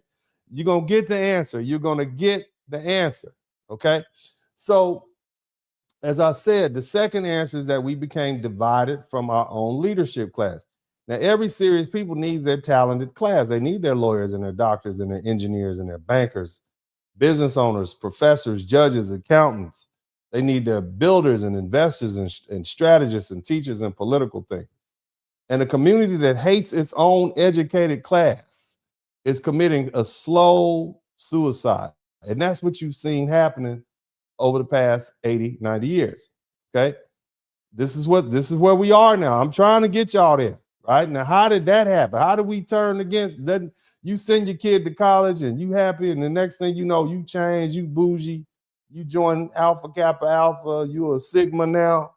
I can't believe that. Don't join Sigma. Don't join none of y'all. Shout out to the Ice Cold Brothers of Alpha Phi. Don't join Sigma. Don't do that. I'll talk about you. Don't want no say. I don't have any. I don't know any Sigmas. No five. None of y'all. You Phi Beta. I'm just messing with you. Anyway, shout out to the Blue Fives. But anyway, what I'm saying is inside Black America, we developed this deep suspicion of our own successful people. And some of that suspicion comes from real arrogance among elites. Now, I just so happen to be do I still have Mandingo Threat up there? Damn it. Move that out the way. But anyway, and by the way, that's my office now. I got a toll-free number for you all to call me toll-free, 866-LAW-BIG. Y'all type 866-LAW-BIG in the chat room. 866-LAWBIGG. That is for you all to call me if you've been in a car accident anywhere around America. Okay. 866-LAW-BIG. Okay. And if you're a young lawyer and you want to learn how to practice law the right way, you want to learn how to practice personal injury law, give me a call. I'm gonna start training young lawyers how to do what I do. Okay. You can reach me at 866 Law Big. I'm gonna teach you from the ground up. All right. Because I'm getting old. All right. And I want to try to make sure we spread the love around. But anyway, if you've been in a car accident or you're a young lawyer, you want to learn, you got to have a law license. Okay. A legitimate one. I don't want anybody fresh out of the penitentiary. Yeah, man, I wrote all the briefs for everybody in my cell block. You don't call me. Don't you call me. I don't want no jailhouse lawyers calling me. But if you a young lawyer between 1 in 3 years of practicing law, you can hit me up at 866-LAW-BIG. And that also goes for anybody who wants to learn how to practice law the right way. We're going to start off with how you should create a rapport with your clients and return all the phone calls. I'm the lawyer. I will bother the hell out of you. I bother the hell out of my clients. I return all phone calls. I call your cell phone 9 o'clock at night. What you doing? You call me, I'll call you back. That's how you get them off. You call me, I'm going to call you. Call me a bunch of times if you want to. I'm going to send you an email, text message. I'm going to follow you on Instagram and make sure you hear from me. But anyway, so, let's go back to what we're talking about. Suspicion of our successful, right? And I will agree, you got some arrogant people. They get a little degree and they get snooty, okay? But some educated and successful people, they just detach themselves from the masses. They start living their own version of the American dream. They abandon poor and working class Black people. And so between 1880 and 1920, okay, Black America was not one class of people living in one experience. Matter of fact, I'm going to say all the way to 1960. In the South, many Black people were poor sharecroppers. They were tenant farmers. They were laborers. They were trying to survive a horrible racial violence and economic exploitation. And at the same time, you had these very successful Black enclaves in places like Detroit, New York, and Los Angeles, right? And Black owners and Black business owners, Black professionals, Black churches. It was blacked out, man. Okay, and Black business districts across America from 1910 to 1970, approximately 6 million. But see, here's the thing. From 1910 to 1970, about 6 million Black people left the South and headed to the North and the Midwest and all these Western cities to get out of the persecution they were dealing with in the South and to look for better education for themselves and their children and safety. Okay. And that migration created a real class and cultural tension because some of these poor Southern Black migrants who arrived in cities like New York and Chicago and Detroit, somebody type country, and Cleveland and Philadelphia and Pittsburgh, they were not polished, okay? They were country as a brown egg. They were uneducated. They didn't have any money. They had no social training. It was loud and unabashed. And then you had this established middle class, and they was like, oh, hell no. You guys remember this movie, Malcolm X, Spike Lee did way back in the day, 95. Most of y'all wasn't even born. This is a movie called Malcolm X. Denzel Washington is the star. And this is the kind of contrast. Malcolm Little, he came from, basically, he was from Detroit, but they called him Detroit Red. He had that little hillbilly zoot suit on. And he came into a more sophisticated Harlem world, And historically, Malcolm moved into Harlem in like 1943 after the early migration wave had already shaped, Black urban life. And so, he was looking country. And you see how they treated him. Many of the elites were arrogant, but many of the poor Black people were jealous too, okay? They were resentful, they were undisciplined, and they were hostile towards successful Black people, just like they are right now. Somebody type Sambo in the chat room. Somebody type boule, bougie, type all those words. Uncle Tom, right? Tools of white power. And they were jealous because you got money, right? So you must have sold out, right? And so why would you want to stay around people like that who rejected you if you're a successful Black person? Why would you want to do anything for them, right? And so if you have the means to leave people who insult your success and treat your achievement like betrayal, they left. They went to places like Snob Hill in New York. And that's not always abandonment. Sometimes it's self-preservation. I can't move back to South Central LA. I'm not gonna do it. Okay. And see, the thing is, we have to stop always vilifying successful Black people and acting like poor Black people are always innocent victims. Some people are victims of the system, but some people are products of poor choices and weak discipline and bad values and destructive behavior. And when a community attacks its own successful people, it creates a brain drain. And the educated, wealthy, and the talented leave, and then the same community complains that nobody came back to help. Now, that is one aspect of it. You always going to have tension between the have and the have-nots, okay? Now, we're gonna dig a little deeper, and I'm gonna piss you off. I'm gonna tell you now. I'm about to make you have to look at some of your black heroes. Okay, type all your black heroes in the chat room. All your black heroes. Who are your black heroes? Type their names in the chat room. All the white people. List all the black people that you heard about on when you were taking those Black History classes. White people only. This is for you. Interactive, white people only. List all of the black people that you heard about. Okay, I want you to put all of them in the chat room. Martin Luther King. Come on. Let's get them in there. Let's get W.B. Du Bois. Come on. Let's get them on in there. Let's get the rest of them in there. Let's take a look at them. We need to look at them. Okay, we need to see part of the distrust between successful upper class black people and poor black people was made worse by a conflict between Jamaican immigrant Marcus Garvey and foundational black American talented 10th. And when I say foundational black American, I'm talking about the black Americans that can trace their root. They've been here. Somebody type been here. Okay, so you got a Jamaican immigrant named Marcus Garvey. Okay, and you got the talented 10th who are black Americans. Marcus Garvey came to the United States in 1916. Somebody type 1916 in the chat room. He came to Harlem, and it was at the beginning of what's called the New Negro period. And now y'all better watch how you spell that. The New Negro, you better be mindful of how you spell Negro. If you spell Negro in the chat room, okay, it means black in Spanish. But bottom line is, the New Negro period was a black cultural and political and intellectual awakening in the 1910s and the 1920s, and it was centered around Harlem. It's closely related to the Harlem Renaissance. Now, within that year, Garvey got here in 1916. Within a year, he started collecting donations and investors. He must have had a crisp mouthpiece to get people to give him money. Nevertheless, he organized what was called the New York branch of the UNIA, and that's the United Negro Improvement Association. I read that book probably 20 years ago but by 1917, he launched what was called the Black Star Line in 1990. This man been here 3 years. Okay, 3 years. He fresh off the boat from Jamaica. In 3 years, he balling. Right, but then it all collapsed in 1922. Somebody say, what happened? Somehow, what happened? Okay, so from 1916 to 1922, that's only 6 years.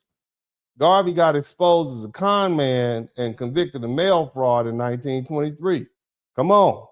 All right, he went to jail. He went to prison in 1925. He was deported back to Jamaica in 1927. Okay. Now, Marcus, I'm going to give you some details. I know this is unpopular. I'm just saying, I'm not going to lie to you. I know you love your heroes, but I'm not going to lie to you. This is what the record says.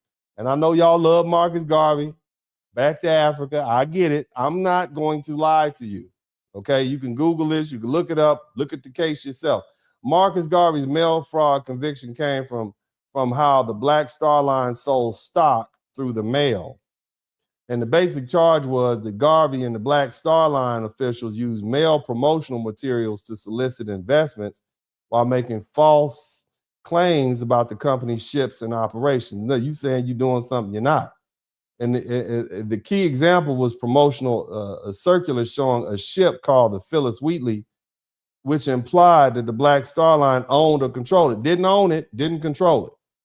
When in reality, the company didn't own the ship. It was reportedly trying to buy the ship. Somebody typed trying to. Ladies, have you ever had a man talk about he trying to get a job? I'm trying to be a rapper. I'm trying to get in the league. Have you ever, you know how annoying trying to is? Well, if you trying to buy a boat, if you have a job and you trying to have a job, telling somebody you have that job that you're trying to get is a lie. And in the law, they call it fraud. Okay, so he fraudulently represented that he owned this boat called the Phyllis Wheatley, right? And he was sending out newsletters and flyers saying, hey, send us some money so we can get this, pay for this boat, man. We're going down to the Bahamas. But anyway, he reportedly was trying to buy the ship. okay, that he planned to rename the Phyllis Wheatley because it wasn't renamed the Phyllis Wheatley. And the feds caught him. The feds said that's fraud here in America because ordinary black investors were being asked to buy stock based on the false impression that the company already owned the boat, okay?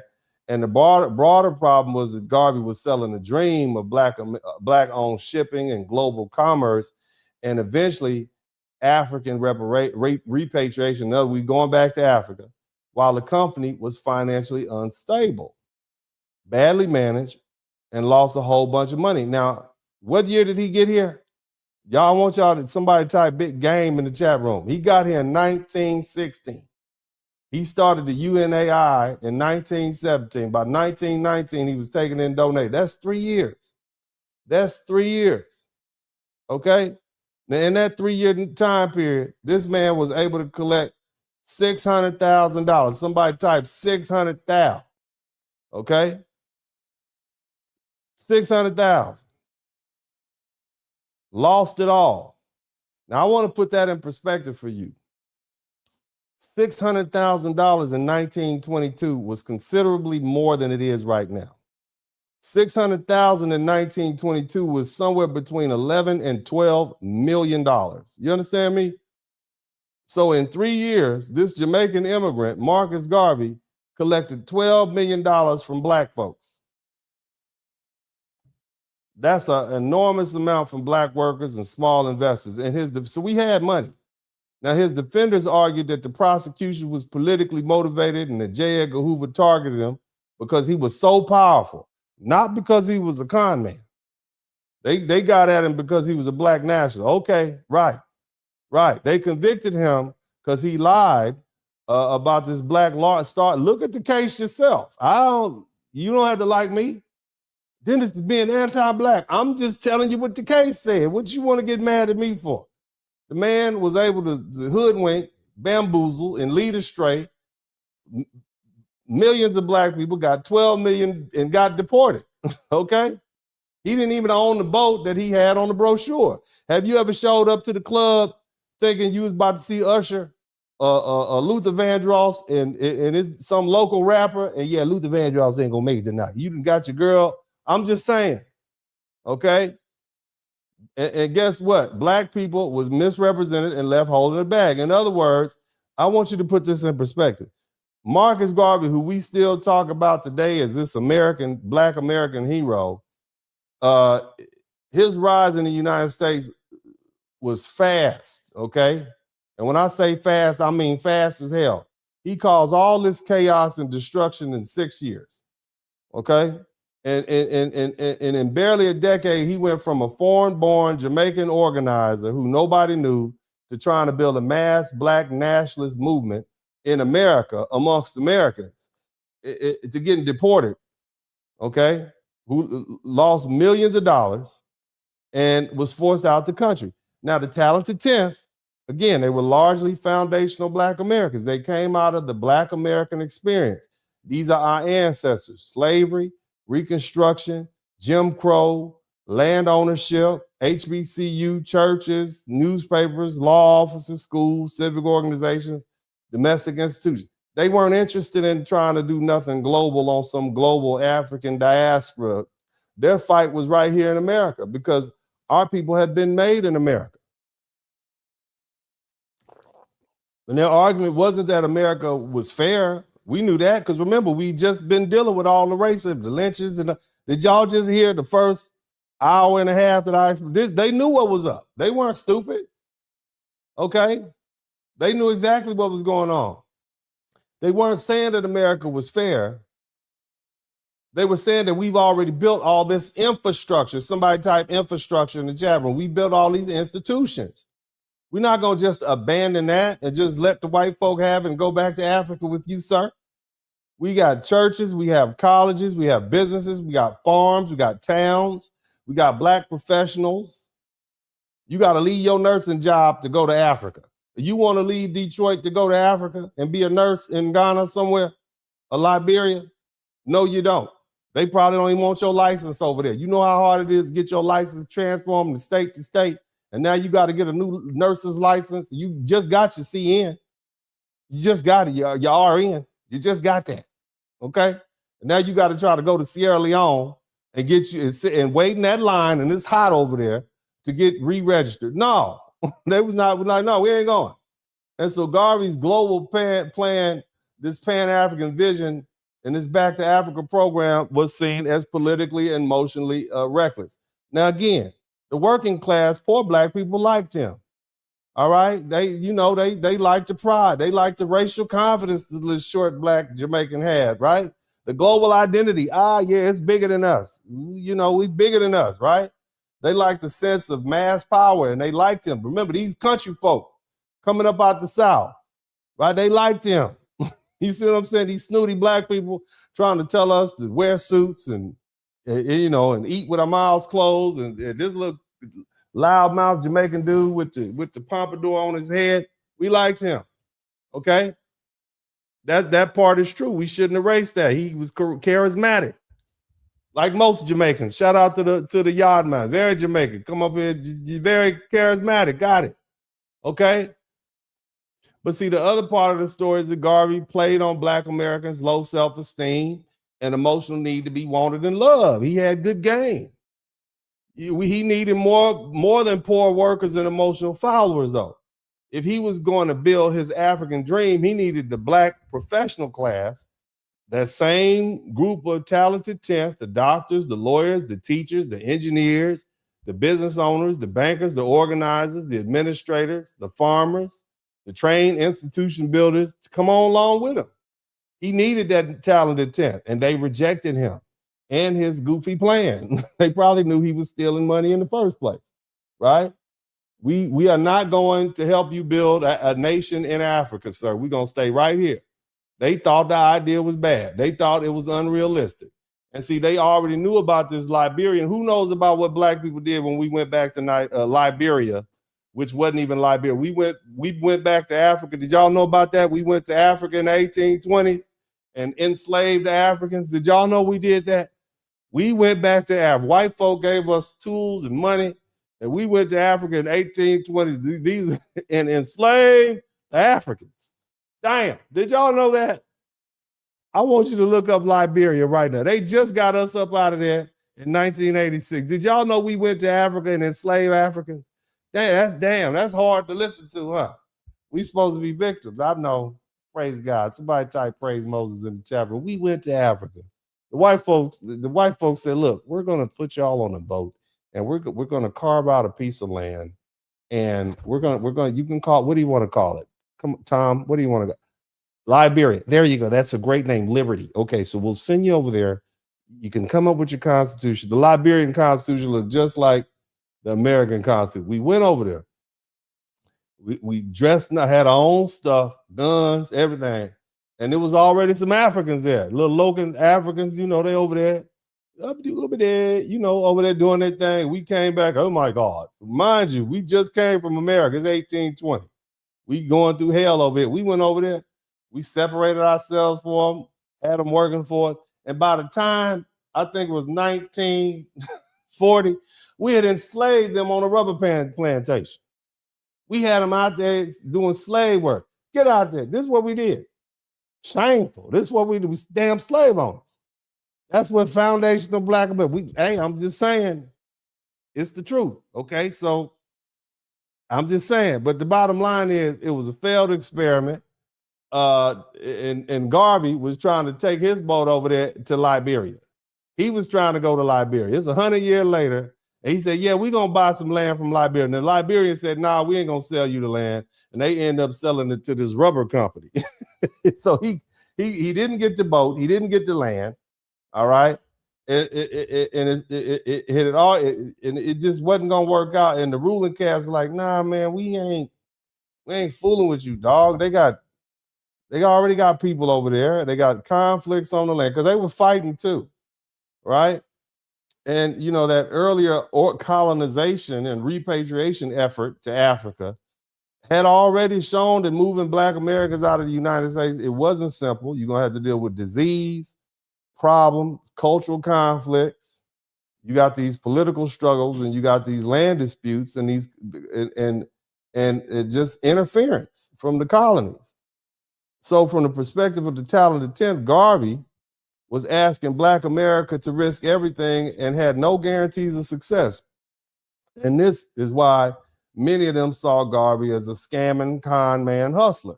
And to the talented 10th, it looked like money he got out of the Black people in America that could have been used to strengthen our own infrastructure inside America. And the real source of the fight, Garvey wasn't just calmly disagreeing with the talented 10th. He got loud. He was angry because they wouldn't come along with him. He needed that Black professional class and to validate his movement and fund his movement and staff his movement and help fund his African vision. And when he rejected the plan, he lashed out and he began attacking the Black professional class as sellouts, race traitors, elitists, social climbers, and tools of white power. You understand what I'm saying? This man took what he had something called the Negro World, which is basically, I guess, a publication, a newspaper, and his mass platform to turn working class people, you know, them Black people that just came up from the South, that was tired of these bougie Black people telling them what to do and how to act. Okay, the same group, right? Garvey had them, and he was saying, "See, I told you, they think they're better than us. They're bougie, they're boule. Look at these fraternities and sororities they're in." So instead of treating the disagreement as a serious strategic debate over where Black Americans should build power, he made it personal. In fact, he even made it racial and class-based and emotional. See, Garvey, first of all, understand that Garvey is from Jamaica. So his African world, his worldview was already different than Black America. He came up here anyway. So him going from Jamaica to America to Africa was just another move to another country. Black Americans had been there. We hadn't gone anywhere. Okay. So, but bottom line is, you know, he also he leaned on the color division because a lot of the lights, he made it a light skin, dark skin issue, right? It was already present in Black life, but Garvey weaponized it. In other words, there was already issues between Black people, successful Black people, and poor Black people, or working class Black people, light skinned, dark. But Garvey came through and made it work. This is the effect. This is why we still talk about this man. Okay, and we, you know, time has kind of washed it clean a little bit, but Garvey was not helpful to Black life. Garvey weaponized the color line, politically. And that kind of color conflict had deep roots in Caribbean societies, including places like Jamaica, where skin shade and class and education and status and colonial hierarchy were tied together in very powerful ways. And Garvey used that resentment against leaders like W.B. Du Bois and other members of the Black elite, portraying them as color-struck, light-skinned, upper-class Negroes who look down on dark and poor Black people, you know, the ones fresh out the South specifically. And that tactic worked because it connected class resentment, color resentment, working class frustration, but it also poisoned Black politics by teaching many regular Black people to view educated Black people and leadership as racially suspicious rather than strategically necessary. Do y'all hear where this comes? You see what I'm saying? Are y'all learning something? Do you see how it's all starting to come? Our institutions got wiped out. Okay. Institutions got wiped out. We don't like the successful people who recognize the game and how to do things in America. Okay. What are we missing? Right? Okay. Now here's the thing, and I'm gonna kind of finish that up, and we're gonna move on to the next one. So, you know, the talented 10th said, nah, we not gonna let this dude do this. They didn't have a term like tether back then, but they had some words for him. But so this is the thing. They had this thing called the 8 at the top controversy, and this deepened the split. So in 1923, okay, keep in mind, this man had already been indicted, right? They'd already found out he took this $600,000 / $12 million from these Black folk. It ain't no boat, okay? So in 1923, you had about 8 prominent Black leaders, including people who were involved in the NAACP and other professional class. They contacted the federal government. They say, look, man, you know, they contacted J. Edgar Hoover himself. They said, look, we need y'all to get Garvey up out of here. We want him deported back to Jamaica. That's what they literally did. Okay? That's what they literally did. Garvey used that as proof that the talented chants were agents. Somebody type agent in the chat room. Agents of the government and enemies of black liberation. This man has been in the country for 6 years. He got here in 1916, and he already causing all this trouble. Okay? But see, the truth is, those black Americans, those black educated Americans are trying to protect the naive, uneducated black masses from this emotional, manipulative, foreign-born con man who had already took $600,000, which was $12 million. This man was a con man, and they could see it. This African-centered dream was just a scam for him. You know, and they didn't want to abandon the house that black Americans had built. When they refused to do that, he started calling them names: class, color, resentment, to turn the masses on them.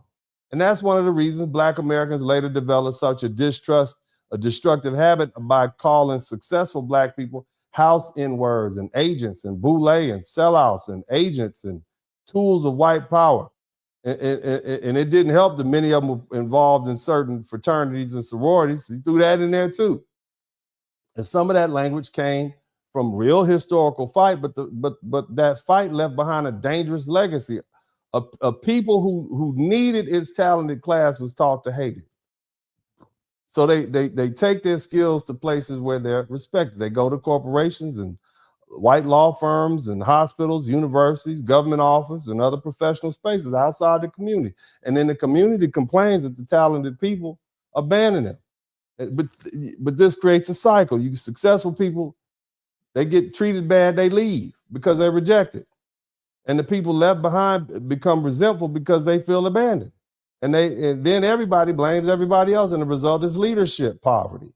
And then you get a bunch of hustlers and scammers in charge. Okay? And that's how builders became beggars. When people chase away the very people who know how to build, what's left? So when the black community calls every successful person a sellout, agent, gatekeeper, boule, Sambo, house Negro, or some tool of white supremacy, that's the tethered legacy of that Jamaican con man, Marcus Garvey. I want y'all to remember that. And I just want you to think about the arrogance of Marcus Garvey. This man is a Jamaican immigrant who moved to America in 1916. And within a year, he was trying to challenge the established black American leadership that largely made up a foundation of black Americans who had already built this country. The churches, the schools, the HBCUs, they were professors, they were teachers, they were scholars, they were business owners, they were newspaper, they were lawyers. And he trying to come tell us what to do. We already had our professional, and this dude fresh out of Jamaica, right? Fresh out of Kingston, trying to tell them what to do. And that is an extraordinary thing. When you think about it, I want you to think about that.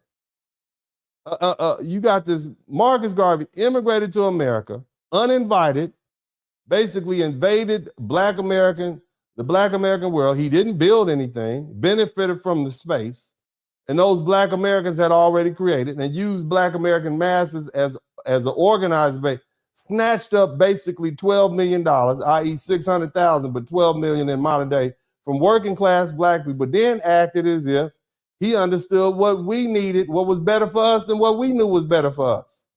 You understand what I'm saying? That I want you to think about that. That's not confidence, that's arrogance. Okay? But see, this is the part of the tension that many foundational black Americans feel towards even modern immigrants. It's that arrogance. Don't come up here telling black folk what to do here already.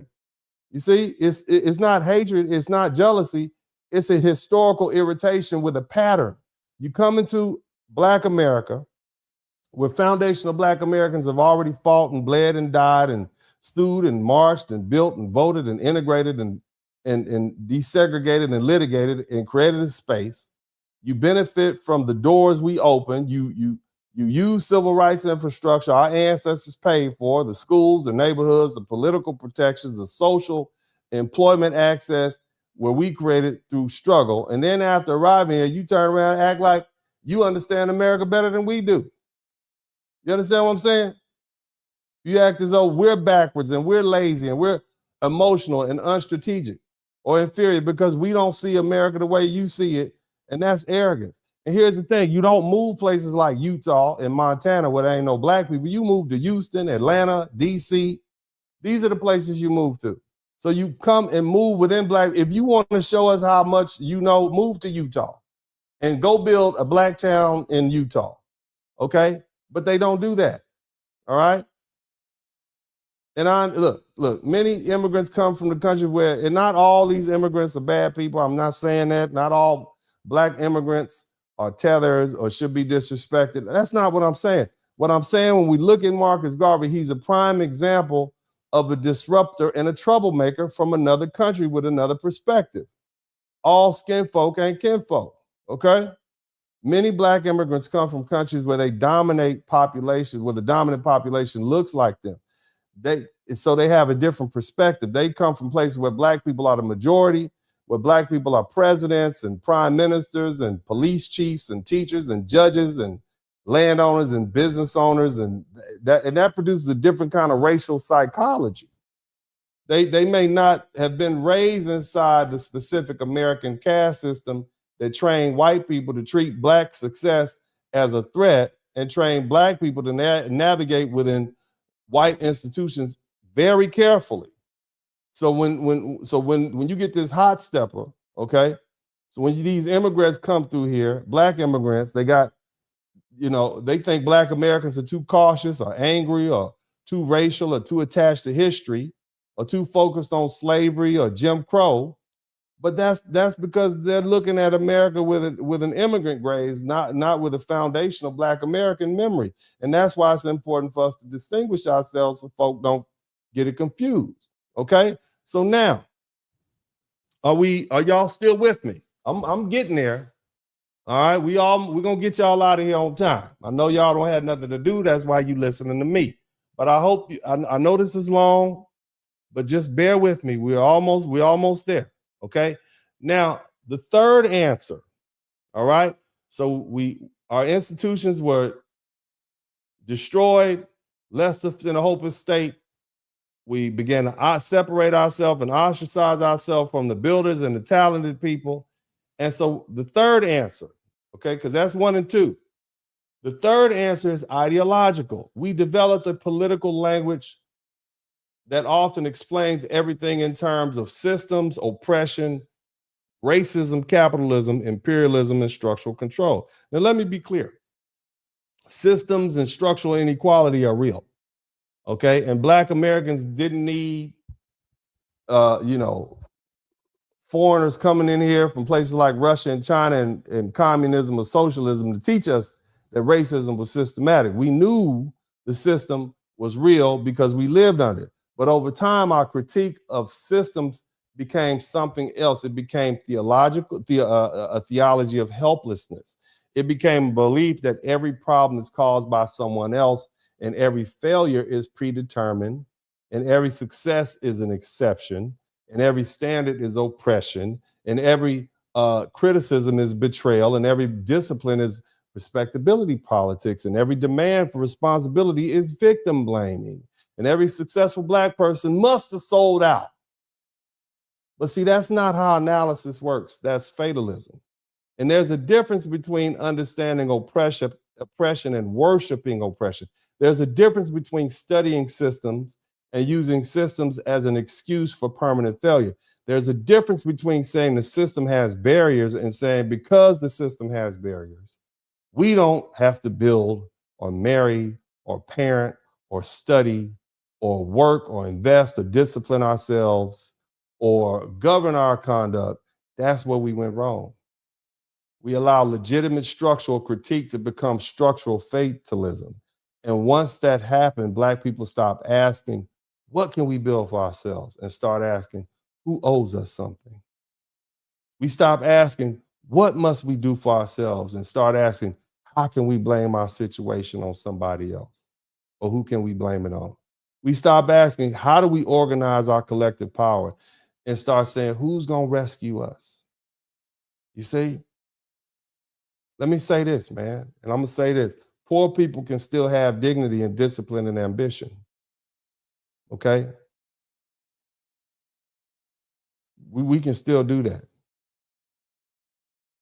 All right, but that mindset I mentioned is victim begging. It's simply it's not simply poverty. Again, poor people can still have dignity and discipline and ambition. But hell, for most of our history in this country, Black folks have been poor. But we never conducted ourselves in the degenerate manner that we see so often in 2026, like in those videos I showed earlier. The image that's being portrayed across the world. Today, we have more wealth and opportunity and access and educational and political power than any other group of Black people on the planet. Okay? So poverty alone can't explain this. It isn't simply suffering. Suffering people can still build, can't they? Because we built. But victim begging is a political and cultural posture where people lead with grievance and demand and rescue and reject the responsibility and distrust excellence and treat dependency as justice. That's the mindset we're dealing with in the Black community today.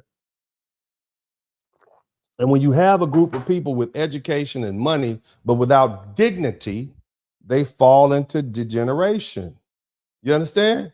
Without discipline, there's no structure. Without ambition, every obstacle, whether it's real or imagined, becomes another excuse to say, who can I blame? You understand? Now, how do we get there? Right? See, that comes with the fourth answer. And that's Black politics was reframed by ideologies that weren't ours. They weren't rooted in foundational Black American interests or our experience. But to understand why, you have to understand socialism, communism, Marxism, labor radicalism, and anti-colonialism, and revolutionary politics, and how that became attractive to Black leaders. Because we got to remember, in the 1920s, remember what I said was going on in the 1920s? We had just come out of that Jim Crow.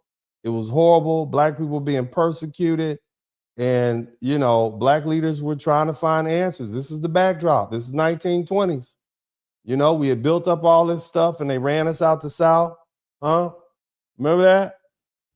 All right, we're talking about a period after Reconstruction, lynching. Every week they had postcards of lynchings being mailed all around, and chain gangs and white mobs and riots and terrorists acting a fool, like Red Summer, Tulsa, all that stuff.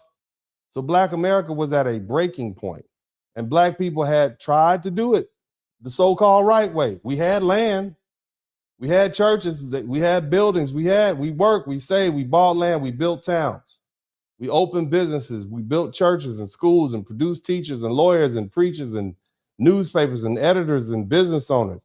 And after all that, right, jealous white folk who've been trained that they're supposed to be better than us, somebody type IQ in the chat room, right? They got jealous and burned it down, ran us off the land, stole the land, through property fraud. They burned down the courthouse so there wouldn't be any records of who owned the land. Okay? Denied us credit, used violence to force us out. Nothing we could do about it. Use the legal system. Nothing we could do. Got treated like second-class citizens. And that's the climate that produced a need for better answers. Somebody type better answers in the chat room. Better answers to the question of what do we do now? Because that's the question we asked when we got out of slavery. We're free. 1865. What do we do now? We build. Okay. Now here we are. It's 1920. We did the building and they tore it down. We still dealing with this stuff. What do we do now? And see, that's when people were vulnerable. They were vulnerable and they made this radical turn. And this was done out of desperation. Okay.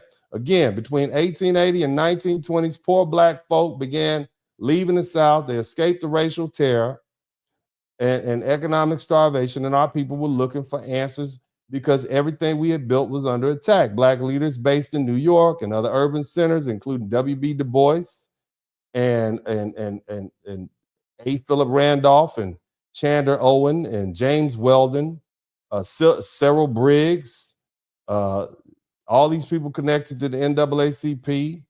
You had the Crusader, Harlem Circles. You had all these labor politics, these black nationalists. They were trying to explain what happened and what black people should do next. Somebody typed what to do next. And they were watching black Americans get lynched and dispossessed and segregated and underpaid and over-policed and legally humiliated while America was still claiming to be a democracy. And that's why socialism sounded like an answer to some people. Okay? So I know you all don't know, y'all don't believe me, but that's okay. I don't care if you don't believe me. I'm going to share some videos with you because there are other people who've come to this same conclusion, and I want you all to see it for yourself. You guys, if you have not subscribed to the channel, make sure you subscribe to the channel. I know this is a long, boring broadcast, but these are the type of broadcasts I like to give. I just want each and every one of y'all to know that I don't like all that excitement that I've been receiving around here lately. This is the type of stuff I like. But let's go ahead and look at some videos, and we'll just hear it out. Okay, you guys tell me if I'm wrong or not. All right. Let's start off with this one right here.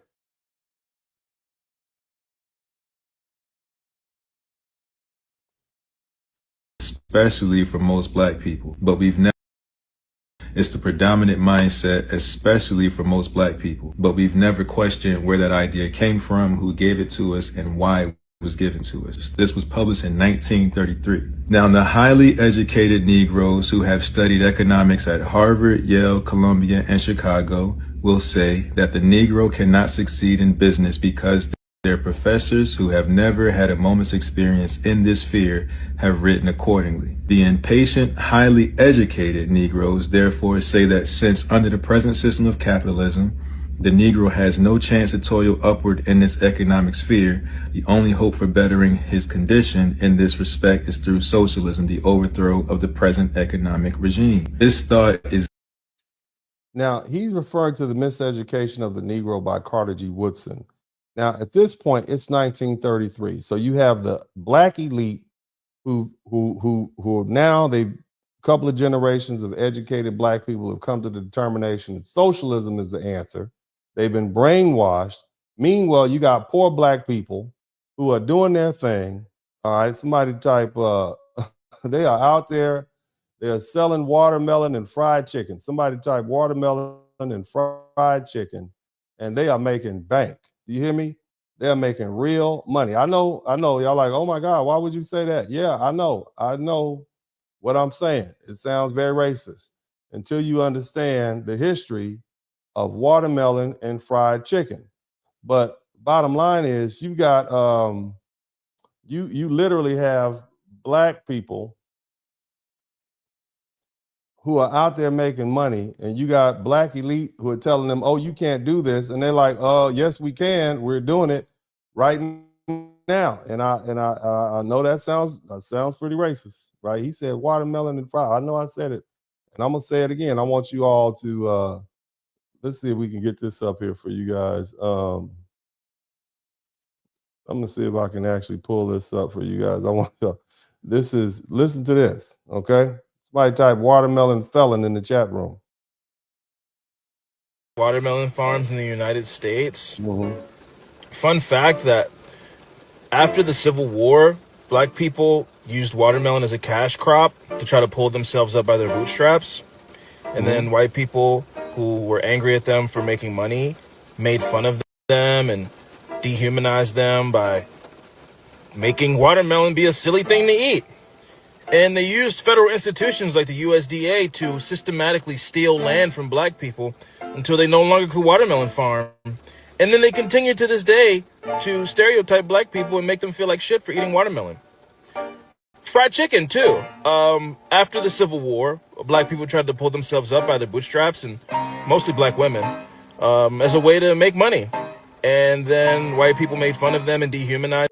So basically what you're seeing is that black people were being entrepreneurs right out of slavery. they were making money. They were able to use that money to buy farms, to buy land, to buy tools. And this is how we were getting on our feet. So meanwhile, you have the elite in New York City saying, oh no, capitalism is not working. And you got some poor dirt farmer in Mississippi making money and feeding his family, her family, selling watermelon and fried chicken. Now, of course, again, I explained to you all earlier that a lot of white people were jealous as hell when they started seeing black people be successful, because like we've been brainwashed to believe that we're better than blacks no matter what. And now here they are making money and being successful, and they're not supposed to be able to do that. And that really upset them. That really upset their perception of how things are supposed to be. It does now to some people. And that's unfortunate, but the Bible says you shouldn't covet thy neighbor's things, and that's why you shouldn't do it. But it was a lot of jealousy involved. So instead of saying, hey, good job for you, they start vilifying watermelon and fried chicken, and then they end up selling fried chicken and watermelon. Shout out to Colonel Sanders. Them and delegitimize them for eating food with their hands like barbarians.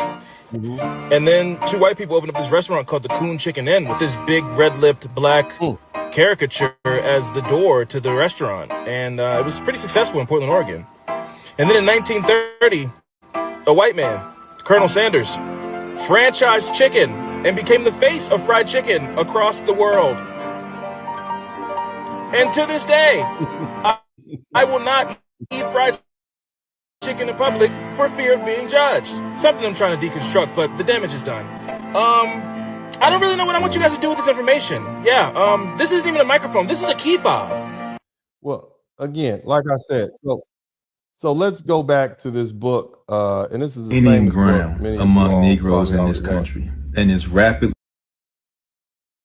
It's called The Miseducation of the Negro. So basically, he's saying the rich, the quote unquote educated elite are telling these poor people, these poor black people, capitalism is bad for you. And they like, nah, it's actually working out pretty good for us, actually. He said, no, it's bad for you because they've been brainwashed with socialism and Marxism. Sweeping them into the ranks of what are commonly known as communists. The uneducated Negro businessman, however, is actually at work doing the very thing which the miseducated Negro has been taught to believe cannot be done. If the highly educated Negro would forget most of his untried theories taught him in school, if he could see through the propaganda which has been instilled in his mind under the pretext of education. So what the father of black history is saying is that the belief that you can't succeed in America because of the white power structure and that you need to overthrow capitalism in order to succeed is propaganda disguised as education. Who else did I say wanted to reach us with propaganda disguised as education? In order that the Negro may be reached with education and propaganda, and that he may be organized for activity, the following methods are recommended. Who do you think wanted to do this? All the way back in 1922, Soviet communists. People that look like this, actually. As you can see, it was the communists that wanted to do this the entire time. So what he's pointing out is that you have outside influences who are now exacerbating the racial divide in America. Basically, you have agents from our former enemies and competitors, some would say current enemies, who say, hey, you know what? We can create destabilization in the United States by infuriating Americans. We can create dissension, and what's bad for them is good for us. And so it's not just black people who are trying to sell other educated black people who are trying to sell other black people on this socialism idea, but you have foreign outside agitators who are coming in saying, yeah, we'll come come study at our school in Moscow, and they help them get the language. And this is your problem. You need to inherit soldiers. You need to be communist. So I'm just saying, this is how we got here. And I know y'all like, well, what are you talking about? Just hang in there for a minute. Just keep listening. It's bigger than us. It was their goal to reach us with education and propaganda so that we can be used for their purpose. The question is, did it work? All right. So let's look at another. Are y'all still with me? Let me know if you're still with me. I need you to know. I know this is some straight out of left field type stuff, but it is what it is. Let's keep listening.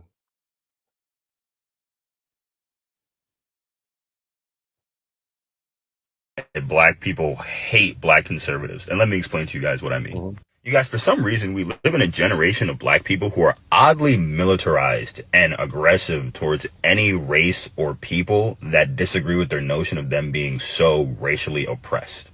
And the people that... All right, racially oppressed. You hear this language?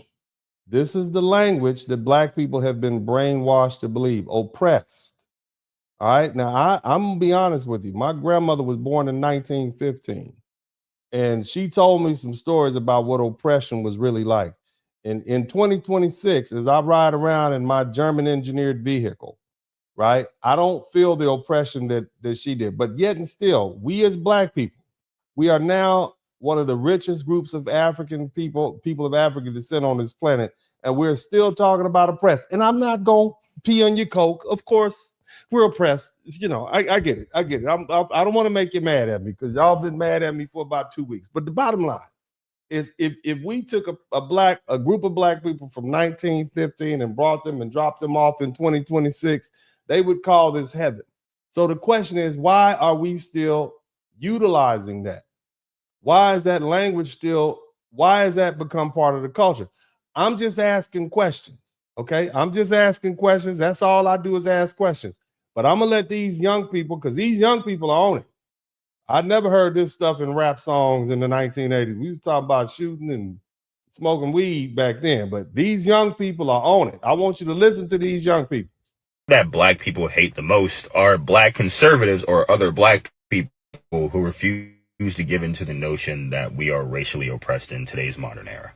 And so the next question becomes, why do black people get so upset when you disagree with them about the current states of how the nation is perceiving African Americans? And now it just boils down to three things. It boils down to tribalism, ignorance, and years of conditioning from socialists, Marxists, and black activists to make black people think that they are victims.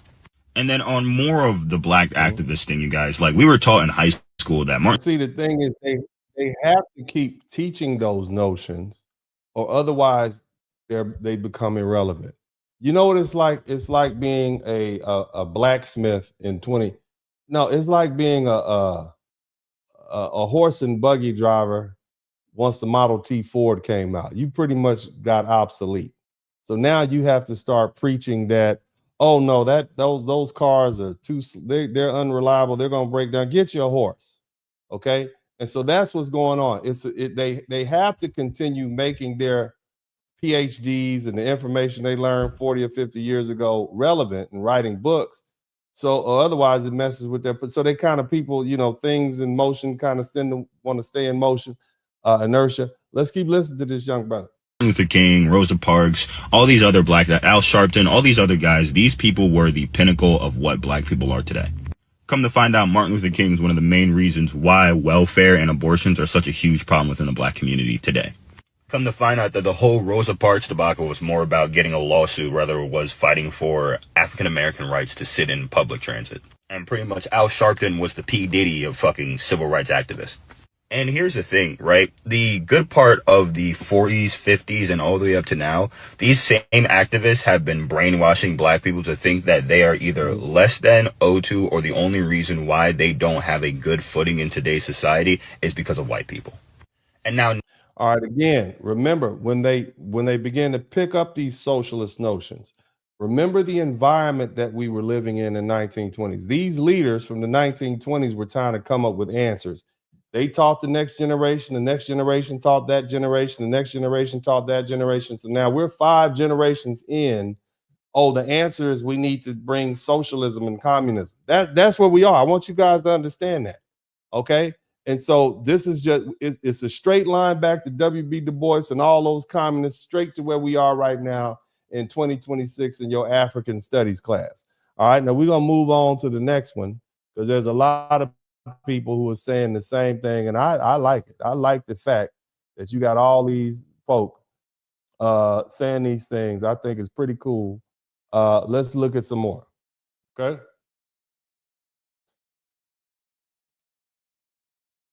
Liberals may be diverse ideologically, but they are each aspiring towards the same form of government, and that makes them their own nation already. Understand what I'm saying? These groups are diverse ideologically, but they share a national unity project because they can agree that they want to live in something called a borderless democratic republic that will not have an electoral college. And they can agree that they can call that republic a borderless democratic republic or a borderless democracy. They also agree on what constitutional rights should be amended. And that means they have consensus on what meta ideology they could place their constitution on. I'm here to tell you something. If you're an American and you're still spinning in a corner trying to diagnose the country or explain the world around you, Americans are polarized not because we're racially and culturally incompatible. That's a surface answer. The crux of our problem stems from the fact that we're actually aspiring towards two different forms of government. If you're trying to conserve a federalist constitutional republic like myself, you're not compatible to live in a borderless democratic republic that won't have an electoral college. That doesn't make you racist. That doesn't make you a bad person. This comes down to nature. This comes down to your human constitution. So we should all accept right now and today that Democrats or global citizens have a right to want to live in a democracy that won't have borders, and we have the right to resist. We have the right to actually say, hold up, these territories that are aspiring towards that form of government should actually exist outside of the union they're in with. Now, she's doing a lot of babbling. She made her initial point, but I think it's important. Some of you might not know exactly what communism is. So I'm going to let this video play. You take a listen to this, and then we'll get back to, I got one or two more videos I want you to check out. And Karl Marx watched factories in 1840s England and saw the same thing everywhere. Owners getting rich, workers getting sick. He wrote a book about it, said the entire system was designed to keep it that way. That capitalism would always make the rich richer and the poor poorer until workers had nothing left to lose. Then they'd revolt, take the factories, run them collectively, no owners, no bosses, no classes. Eventually the government... Somebody type Robin Hood, steal from the rich and give to the poor. That's just that's what communism is. Okay? Itself would become unnecessary and disappear. Everyone contributes what they can. Everyone takes what they need. That was the theory. The practice looked completely different. Russia tried it in 1917. Within years, it was a one-party dictatorship. Stalin killed millions of his own people to maintain control. China tried it. Shout out to KB Film Room. Mao's policies caused the largest famine in human history, 45 million dead. Cuba tried it. Castro imprisoned political opponents for decades. So basically, they're just explaining to you how communism always fails, okay?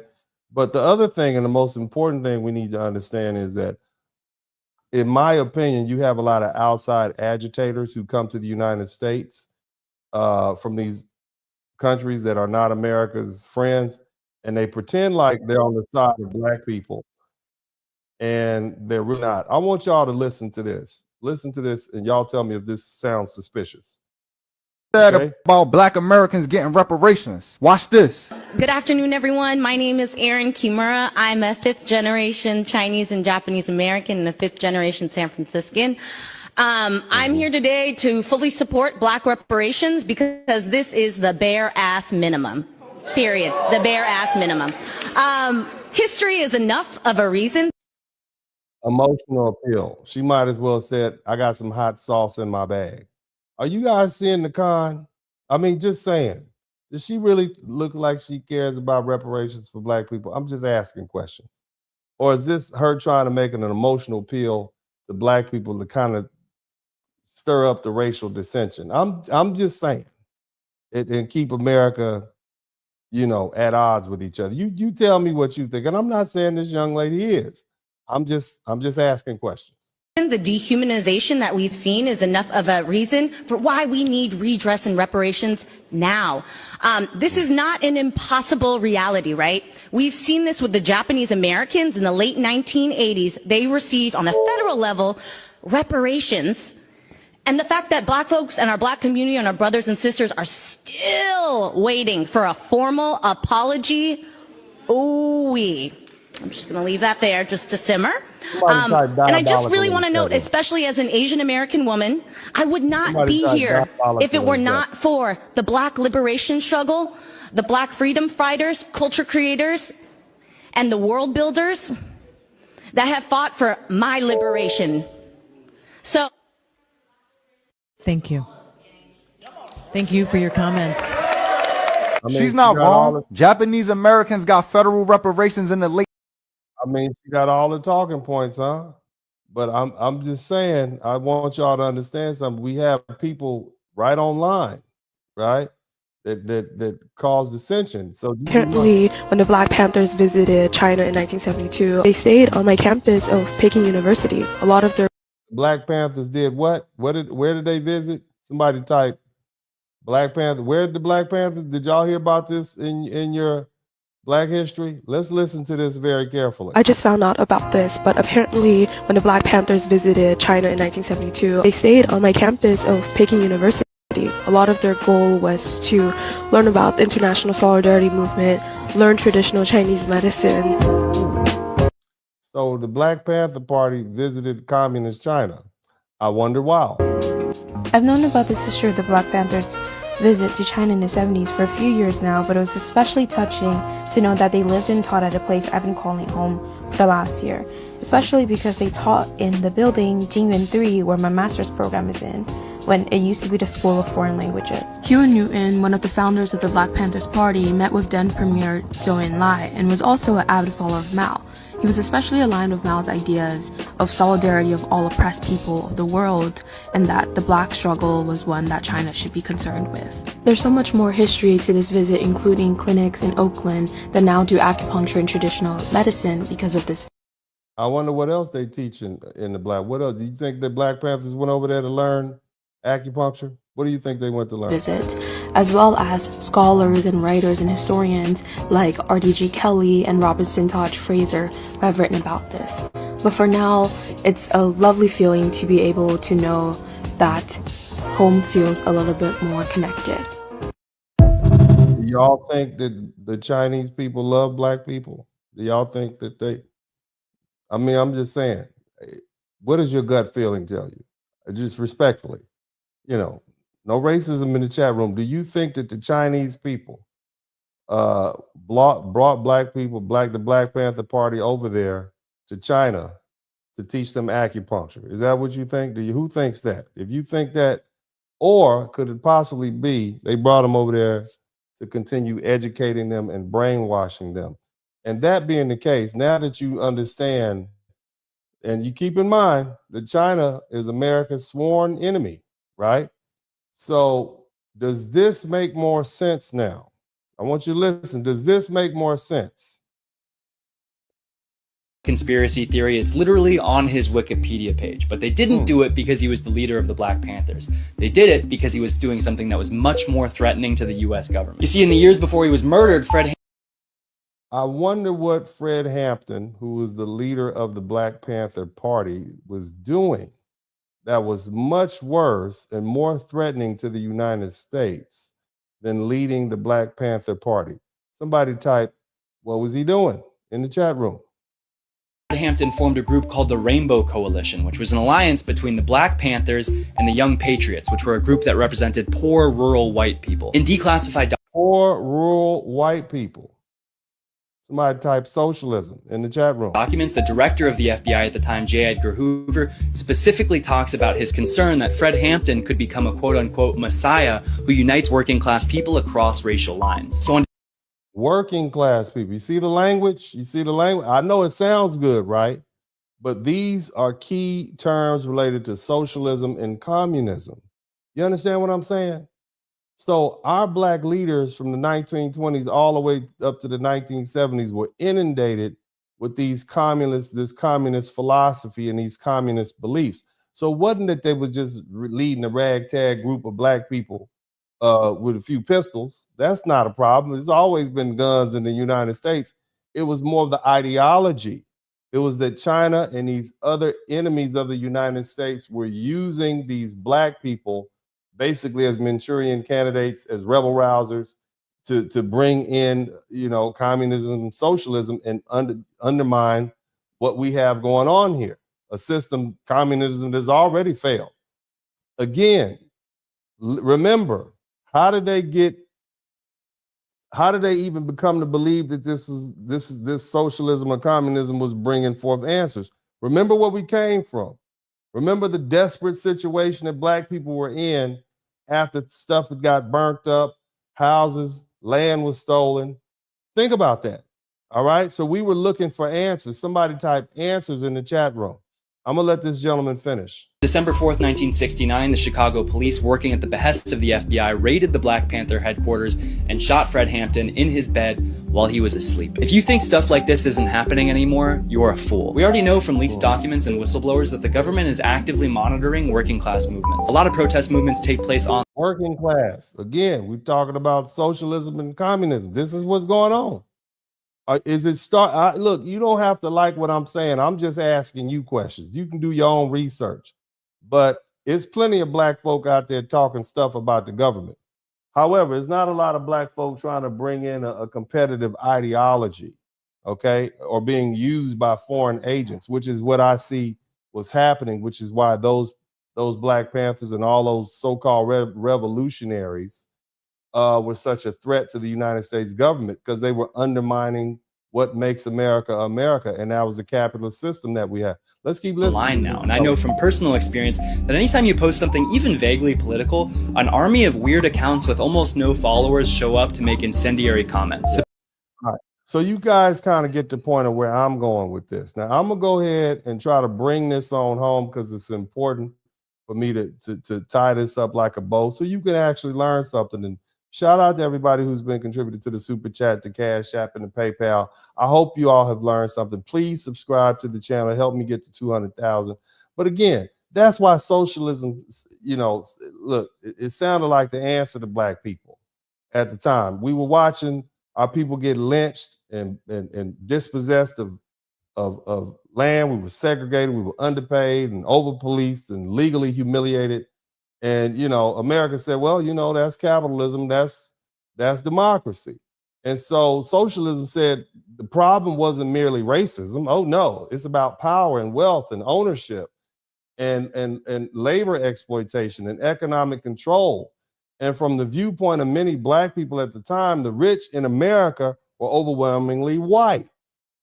And I'm not saying all white people are rich. There's some poor white people listening to me right now. Shout out to all the poor white people who grew up hard in trailer parks and got a cousin on meth. But bottom line is, the rich white people in America, the rich people in America were overwhelmingly white, and people benefiting from black labor were white.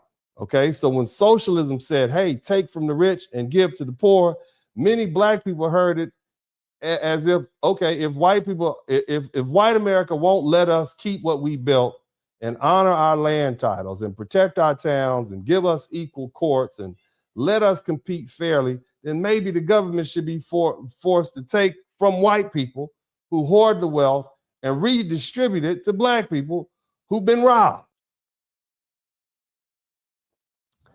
Damn. Really? Okay, Dennis. Okay.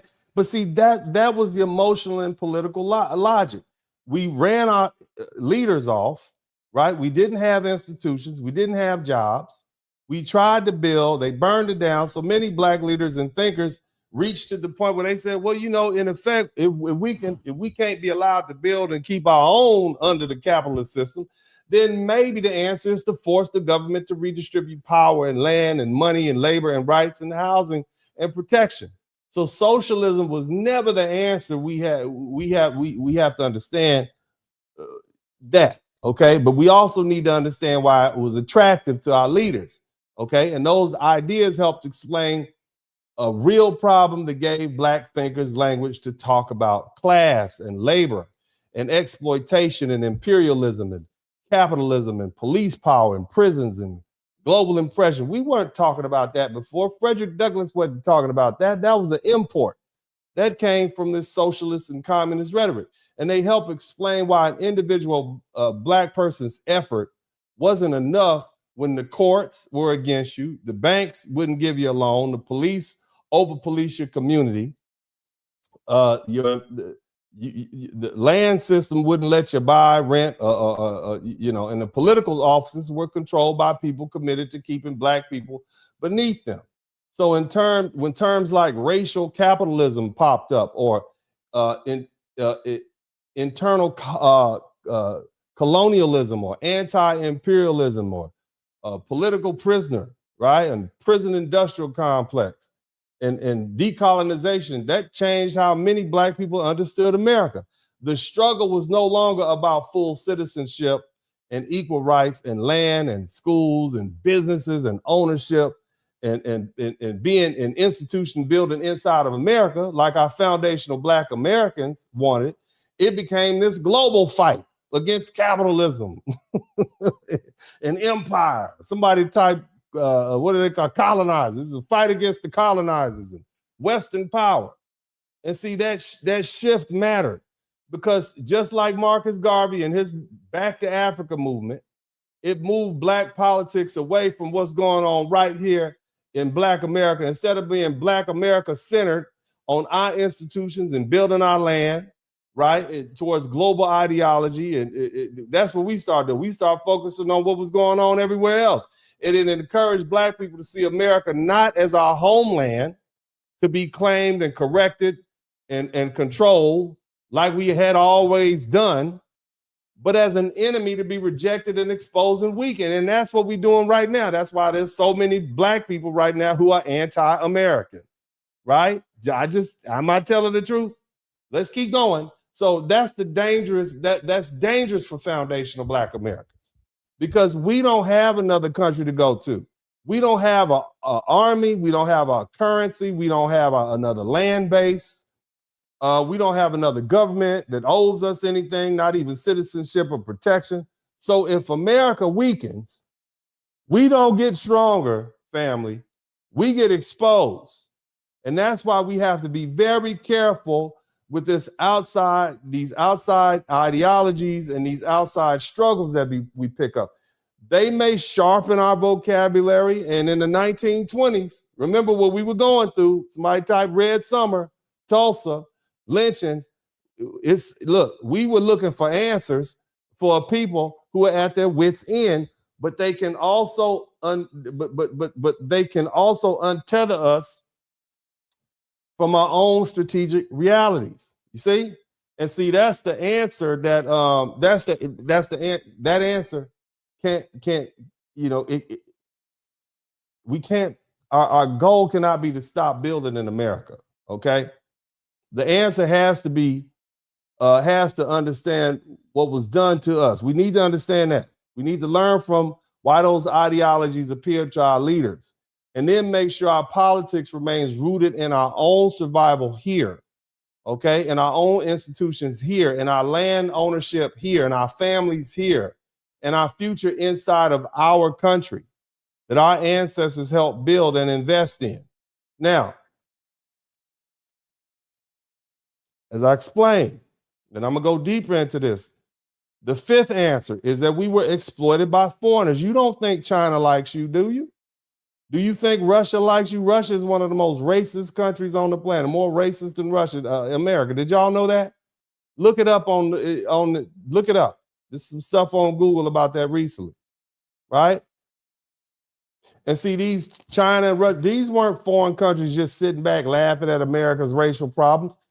They deliberately, it was a deliberate ideological campaign. America's enemies didn't create our grievances, but they learned how to study them, and they used them to recruit around them, and they turned them into political weapons during the Cold War. This is after the end of World War II. The Soviet Union and international communist movements understood that America's racial hypocrisy was one easy way to attack the United States. And America was telling the world it represented freedom and democracy and capitalism and human rights, while Black America was being lynched and segregated and underpaid and over-policed and denied housing and treated like dogs, basically. So the Soviets didn't have to invent the contradiction, but they amplified it. And so you had communist organizations actively trying to influence Black politics and labor organizations and intellectual life. They literally would bring them over there to Russia and educate them in their little colleges and stuff. Okay, and they cultivated Black intelligent people. They recruited Black writers and workers and organizers and other thinkers. People that like Paul Robeson, who was my frat brother, Benjamin J. Davis, Cyril Briggs, Claude McKay. These are very powerful and influential people, and they were connected in different ways to the communists and socialists and anti-colonial, and they were Soviet friendly with their politics. And the point is that foreign and left-wing ideological forces saw black suffering as a fertile ground for recruitment. And that influence didn't stop in the 1920s or the 1930s. So by the time we get to the 1950s and the 1960s, when some of y'all was born, okay, that language of socialism and Marxism and anti-imperialism and redistribution and revolutionary politics had become part of Black Americans' political conversation. All right? When you start hearing these leaders talking about we gonna help the poor, nothing wrong with helping the poor. But I'm just saying, those are cold words. Dr. Martin Luther King Jr. wasn't a communist, and he rejected violence. But even King moved toward a much stronger economic critique of America near the end of his life, which many people say which caused his life. What was he in Tennessee to do? Huh? What did y'all hear? They said Fred Hampton, why was he killed? Because he was about to unite the poor what? The poor blacks and the poor whites, working class. And so by the time Martin Luther King showed up with his Poor People's Campaign in 1967, right? In 1968, King was talking about poverty, guaranteed income. What does guaranteed income mean? That's welfare. That's socialism. That's rob from the rich and give to the poor. He was talking about jobs and housing and economic rights and federal government obligation to help poor people. That's communism talk. That's not capitalist talk. That's not the talk of our ancestors. Our ancestors knew goddamn well white folk wasn't going to help us with a darn thing coming out of slavery. They took our watermelon patches. You understand? They wasn't helping us with nothing. They wasn't giving us anything. They would take something from you. You see what I'm saying? But again, this is where our leaders were. And see, that was a major shift from civil rights to economic redistribution. Think about that. That's a big shift. You went from helping black people to saying we're going to help all people and the poor. What are you talking about? And then even when we talk about somebody like the Black Panther Party who took that trip to China, they went even further. They were openly socialists and Marxists and anti-capitalists and revolutionary in their language. Okay? How are you going to be anti-capitalist in a capitalist country? Think about that.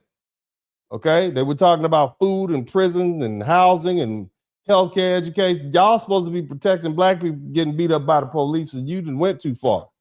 You see, and that's why they became a political target, not because they were stopping some cops in Oakland from beating up black people. That wasn't what it was about.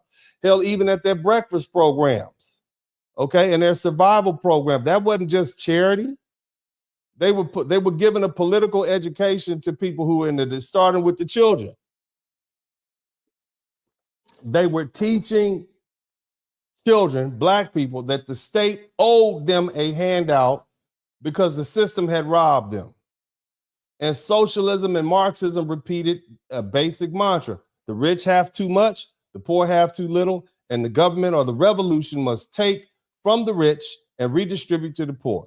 And in the context of foundational Black American, listen, are you learning something? In the context of foundational Black America, when socialism said take from the rich and give to the poor, many black folk heard take from rich white people, okay, and that robbed us and give us some of that back. That's what they heard. And that's how legitimate grievance gets converted into dependency ideology. But the ideological trap came when that debt became a permanent mindset. You see, the government owes me. Somebody type entitlement in the chat room. Somebody type, the rich owe me. White people owe me. The system owes me. So I don't have to build until somebody gives me something. And that's where the poison enters. A demand for justice becomes a posture for dependency. A claim for repair becomes an excuse for not to produce. A historical debt becomes a cultural habit of waiting. Now, let's bring it all home. Somebody say, bring it home, Uncle D. Somebody type, bring it on home. Now, combine all that with y'all's favorite party. I ain't talking about the party at your birthday party. I'm talking about the Democrat Party. All right? Now, look, I'm a registered Democrat. And you all know I voted Republican. Well, I ain't vote Republican. I voted for Trump, okay? That doesn't mean I'm going to keep voting for Republicans on the president level, but I voted for Trump because at the point where they open this border, which is about 50, 60, 100 miles from my house, and these people start flooding up here and little girls is getting unalive, I'm like, no, this has got to end. Okay, I'm just saying, y'all can call me mean, nasty names. I done sold out because I voted for Trump. Y'all liked Trump back in the 80s when he was in all those rap songs and when he was in Home Alone. But bottom line is, I'm a lifelong Democrat. I don't tell you how to vote. I tell you to vote your interests. Okay, but now, when we combine all of that you heard with the Democrat Party's political welfare model, the setup becomes almost perfect. This didn't happen overnight. It happened over decades and generations. The first major federal foundation was the Social Security Act of 1935, signed by Franklin Delano Roosevelt. Okay, that law created aid to dependent children. It was called the ADC, which was originally designed to help poor children in homes where the father was dead or absent or incapacitated or otherwise unable to support his kids. We can't let the kids, somebody type FDR love the kids. Somebody type love the kids in the chat room. All right, and at the beginning of this kind of program, it wasn't imagined that it was going to imagine as a permanent political identity. It was supposed to be a safety net for little kids. We're trying to feed the kids. But over time, that safety net became something way bigger. So here we are. Let's fast forward to 1962. Congress changed the name of the ADC, or aid to dependent children, to aid to families with dependent children, the AFDC. So we not just help kids, we help the whole family now. And that change matters because the government was no longer just talking about dependent children. It was now openly talking about families and family structure and social services and public assistance and government involvement in the household. The government has now got in your business. Somebody type Zaddy in the chat room. Somebody type Zaddy in the chat room. Zaddy is now in your business. Okay, so the same year they came up with the Public Welfare Amendment in 1962, and that expanded this federal reimbursement for social services and opened up more welfare-related services to former and potential AFDC families. In other words, the federal government was becoming more deeply involved in your domestic life of poor people. Okay, and it then came to the 1960s. And you got Lyndon B. Johnson. He announced the war on poverty. Somebody type war on poverty during the State of the Union address.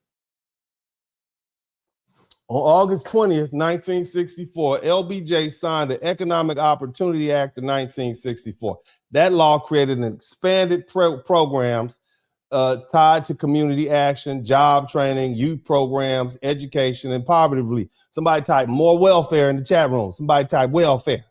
Next year, Congress passed the Food Stamp Act. You know those little books with the little pink books you see people count? Ain't gonna $10. Here you go. I hope y'all never sold them food stamps. I'm gonna put y'all on the list. If I find out any of y'all sold some food stamps back in the 1980s, if y'all was out there buying food stamps from crackheads in the 1980s, you're wrong. You're wrong for that. Okay, you're wrong for that. I'm gonna put you on the what's the PPL loan hit list. But anyway, so food stamps popped up in 1964. Congress passed a major Great Society legislation, including elementary, secondary education, and housing, urban development, all that good stuff. Then they came up with Social Security amendments, which created Medicare and Medicaid. This stuff just popped up. Your grandparents didn't have it, okay? But by the mid-1960s, the federal government had entered the space of poverty. So they got poverty, housing, food, education, healthcare, employment, family structure, social services in a way it never been done before. So now the government is your zaddy. Somebody type zaddy in the chat room. Zaddy. Anybody who can't spell zaddy, zaddy. Not daddy, zaddy. The big government has become your zaddy, okay? They all in your cha-chas, all right? They might as well be making love to your baby mama. They are giving her everything she needs. She got a place to live. She got food stamps. She got milk for them kids. They coming by with the truck with the big block cheese. Who made a grilled cheese sandwich with that big block USDA cheese? I know you did. But anyway, black people black people been locked. I want you to understand now, it's 1960s. Black people, we've been locked out of land, Okay, y'all ran us off grandma's farm. We can't join the union. The neighborhoods are bad. The schools are bad. Can't get a job. Banks won't give us a loan. We can't even use the damn water faucet or the damn swimming pool. No political power and no basic legal education. And our leaders have been brainwashed with socialism and told that we're owed something. Somebody type, we owed something, right? We are primed and ready. You understand me? It's Saturday night. You done brought that gal some roses and some chocolates, a little bit of that cheap wine from the liquor store. She primed and ready. That's what the black community was. Y'all was primed and ready for the Democrat Party. Y'all was ready. Somebody type ready. We ready. Come on now. We was primed and ready. We believe they owed us something. We did. And then the government came along and said, we're going to help the poor. And we was the poor. We're gonna fight poverty. And we was impoverished. We were into poverty. We're gonna provide food and housing and healthcare and jobs and education and social support. And that sounded like justice to black people who had been denied justice. Okay. And see, this is where the danger came in. Okay.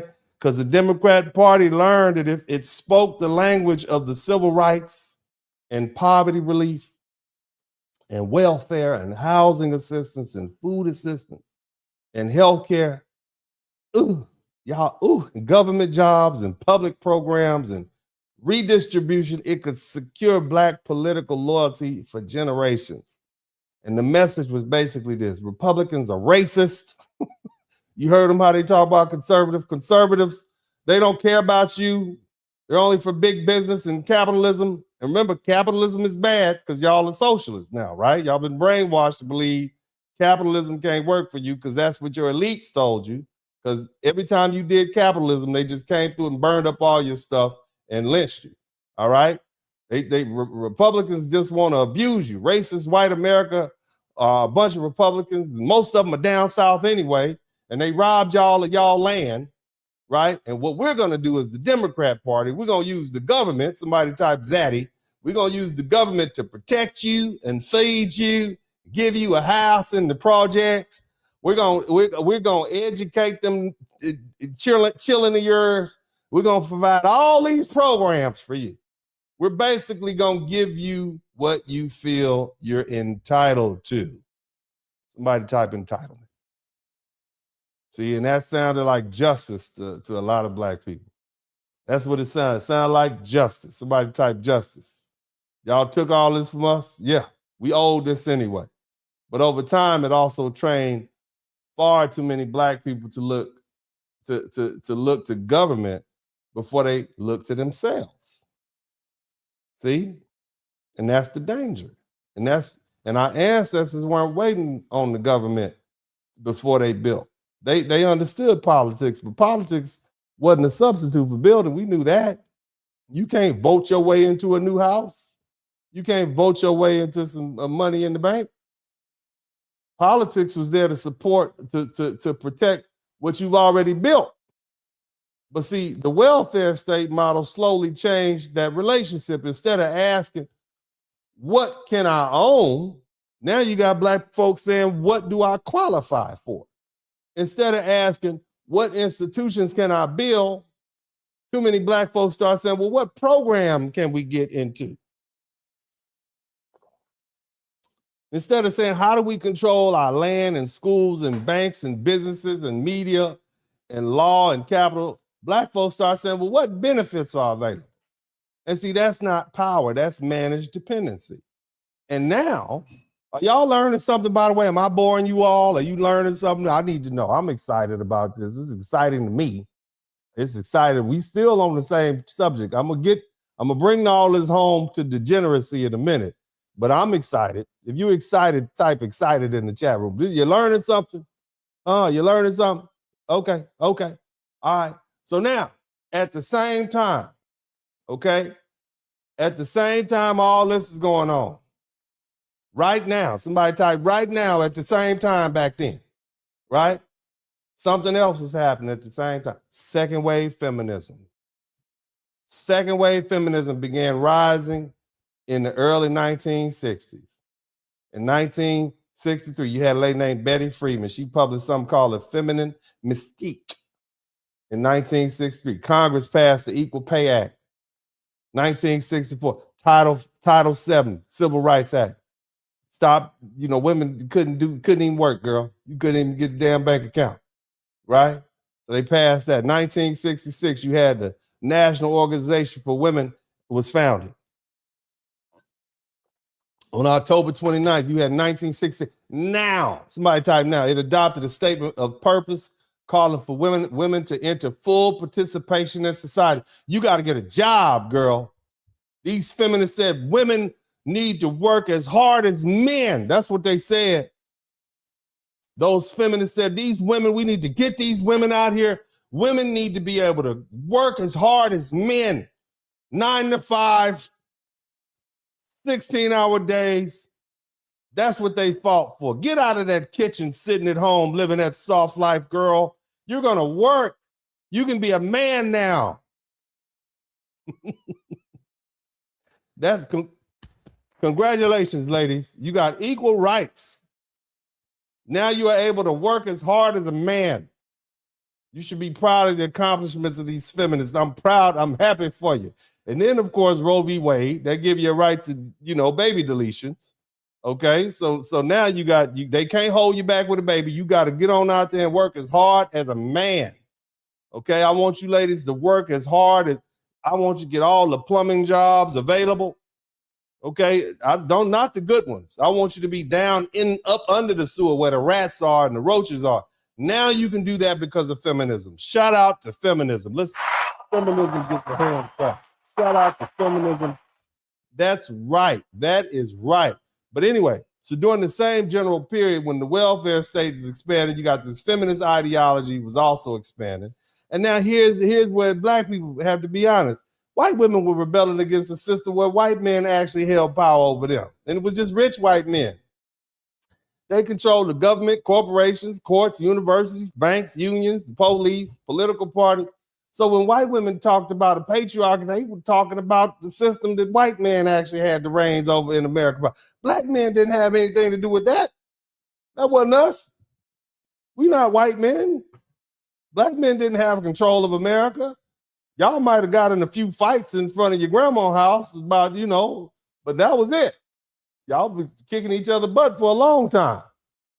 But black men didn't control banks and courts and Congress and corporate America. A university, we couldn't be in charge of where you live or where you went to school. That's that we didn't run the federal government.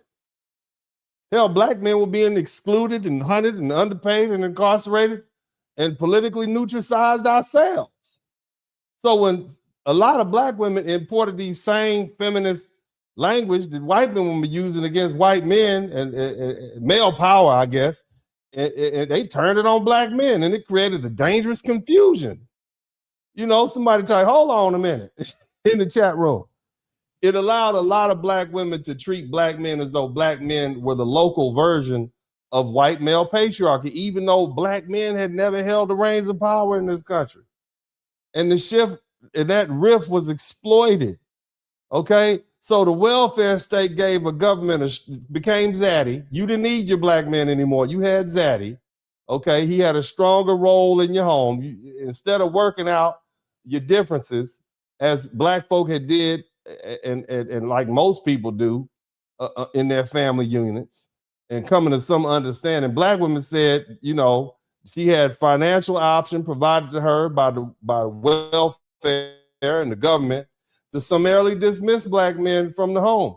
I don't need you anyway, Larry, right? Or as the famous saying goes, I don't need no man. And so black family was already under pressure from job loss, discrimination, housing policy, incarceration, all this economic displacement. And that combination was devastating. It told black men you're not necessary. It told black women you're oppressed by black men in the same way white women are oppressed by white men. It told children the government is your new zaddy, okay, and they can replace the family. It told politicians benefits can produce loyalty. Just pay them. It told activists grievance can become power. And it told the community, if the systems owe you, then building for yourself is secondary. Okay? And that's how the entitlement grows. That's why y'all don't like me. That's why y'all rather hear somebody say we're victims. And that's why when I came out a couple of weeks ago and said, no, this is what the law says, I'm not going to lie to you and tell you you're a victim when this is clearly what the law says, even if it turns out to be that you're not the victim, you're the perpetrator. You understand? Now, but because black people are natural, you know, so none of it, look, the entitlement is there is not because black people are quote unquote lazy. Somebody type IQ in the chat room. Okay. It's not that black women are naturally disloyal or black men are naturally irresponsible. Entitlement grows when a people are injured and then taught to interpret every injury as a claim against somebody else while being discouraged from rebuilding the internal institutions that once made them strong or us strong. That was the trap. You see? You understand? And here's another thing that's very peculiar. There was a gentleman named Daniel Patrick Moynihan in 1965.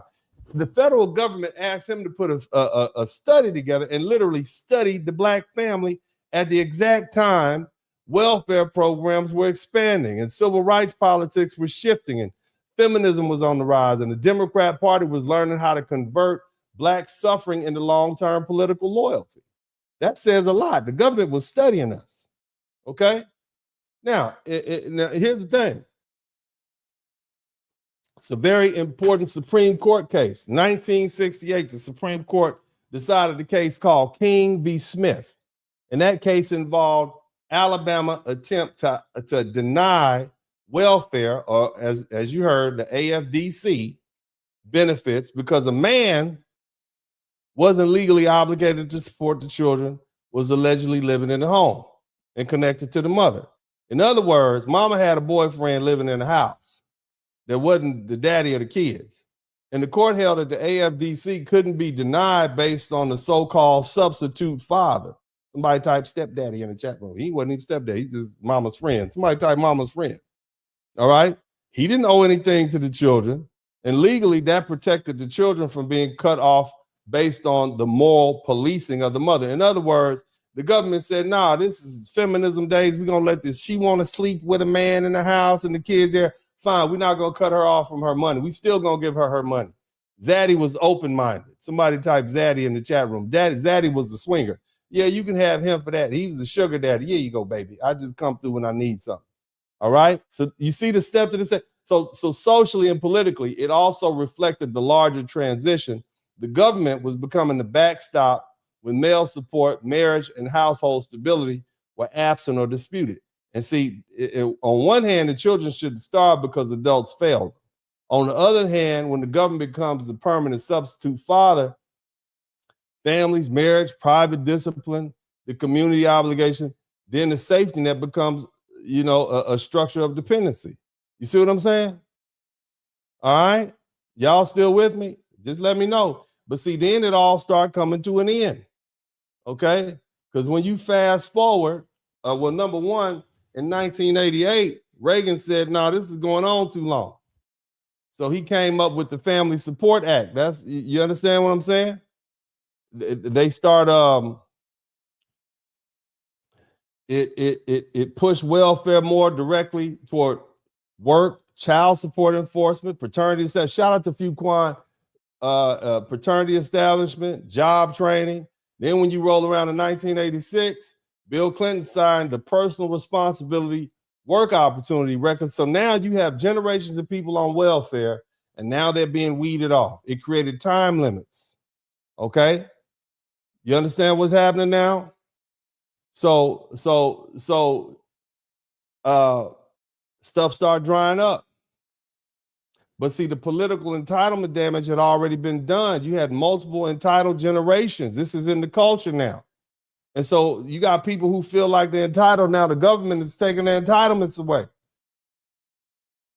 See, for decades, the message had been planted. The government is the provider. The system owes you something. The family can be bypassed. Men can be treated as optional. Political loyalty can be exchanged for benefits. Again, that doesn't mean every person on welfare felt entitled. That's not what I'm saying. Some people get in and get out. But that mindset, the Black leadership reinforced it. Okay, those socialist ideals. The point is that when political model repeatedly rewards dependency, weakens the role of father, treats government as a substitute household provider, and combines that with these ideologically hostility toward Black male authority, it changes the culture. The culture has changed. And once the culture changes, politics don't have to force dependency anymore. People begin defending it as a right.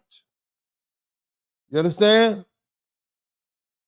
And that foreign exploitation worked well. Socialism, communism, Marxism, radical feminism, and all these revolutionary politics, it gave Black leaders language for exploitation, but it also encouraged many Black people to think in terms of redistribution of wealth instead of ownership, grievance instead of construction, government obligation instead of group obligation, and gender conflict instead of family rebuilding, and class struggle instead of institutional building.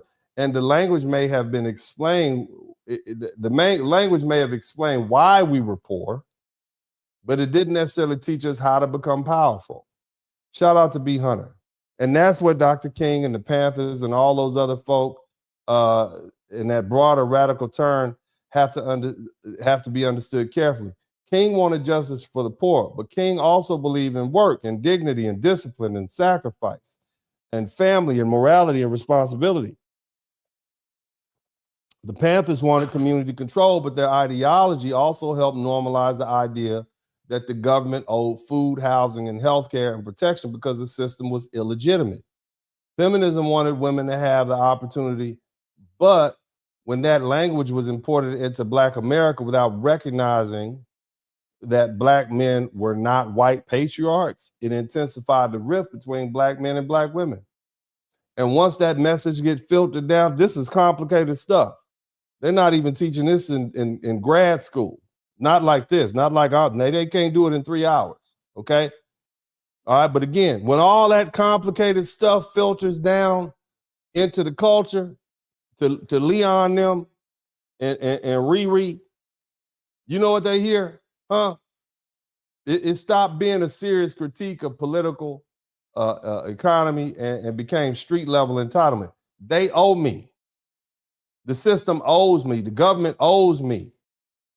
Okay? Men are unnecessary. Fathers are optional. Family is oppressive. Discipline is respectability politics. Somebody else is responsible. Does this sound familiar? And see, that's the perfect setup for the victim mentality or victim begging. And they pass that same mindset down to children. And we looking at 1, 2, 3, 4, 5 generations. The culture has repeated itself in that message. They owe me. And eventually too many people stop thinking like builders and start thinking like claimants. They don't ask what can we own. They ask what can we get or what can we take. They don't ask what can we build. They ask who's going to provide it for me. They don't ask how do we control land, business, schools, media, law, and finance. They ask what program am I eligible for? And when you do think like that, they call you bougie or sellout or something like, what's wrong with you? You'll never succeed. That's what they tell you until you do, and then you're bougie. Okay? That's managed dependency. And it's dangerous because it feels like compassion while it destroys ambition. It feels like justice while it weakens discipline. It feels like repair while it replaces ownership. You see? See, real power isn't it being dependent on whoever controls the benefits. They took real Black suffering and converted it into a worldview where somebody else always owes us something. And when those claims aren't met, now you have somebody who feels like they're a victim. I want you to pay attention. See? And the thing about victimhood is when people feel like they've been treated unjustly, right? They will begin to behave unjustly, right? Somebody steal your car, you want to go steal somebody else's car, kind of like that sort of logic. You see, they will begin to see anybody who has anything as an oppressor.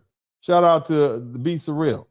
And thereafter, they begin to victimize others. In other words, if the law doesn't protect me, and the government doesn't give me what I'm entitled to, I'm gonna get mine, even if it means breaking the law. You see where I'm going now? Now we into when y'all was 1970s, 1980s. We in survival mode. We full-fledged victims. See, by the time we get there, I'm almost finished. I know y'all tired of listening to me, but we're gonna learn something. Y'all thought I was gonna be in here to talk about some court cases. No, you're gonna learn something today. Somebody type today. You learning something today. Okay? So by the time we get to the 1970s and 1980s, the Black community is toe up. It's on the ropes. All those older institutions that held us together, the church, the colleges, the Black business districts, all that, the professional class, they done moved away, got them some white women. Somebody type Snowbunny in the chat room. They done moved out. We're tired of y'all, right?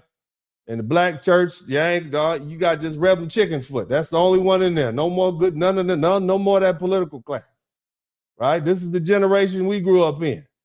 The family structure is under pressure, baby. Woo, ain't no daddy in the house. Ain't no man. Your mama be in there Saturday morning listening to Don't Blame Mr. Charlie.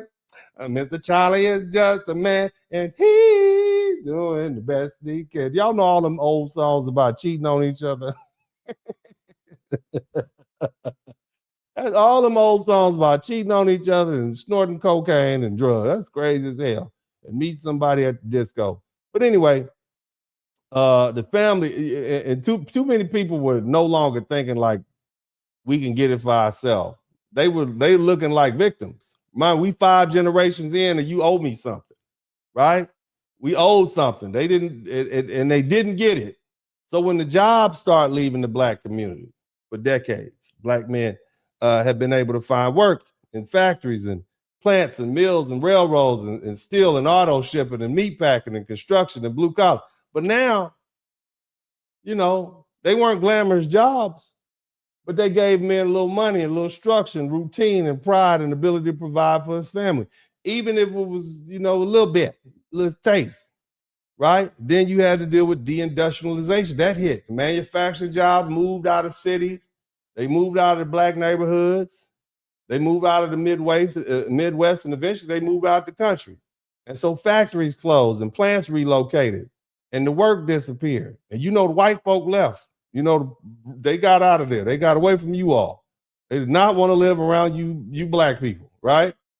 All right. So they moved to the suburbs, right? And so now the social role of Black working man was attacked at its root. At least he had a little money.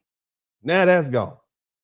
So this is where we have to be honest. If Black Americans still control all those businesses and land and farms and banks and stores and schools and local economies, had we had 100 years to build that up, white folks, had y'all not burned our stuff down, white folk, because y'all was jealous, had y'all not done all of that, we would be all right. But that jealousy is a horrible thing. Y'all undermine our little farms and banks and stuff like that and shut our little schools down. We say, hey, give us some more money from our school. Now we're going to let y'all go to school with the poor whites. You see what I'm saying? I'm just pointing it out.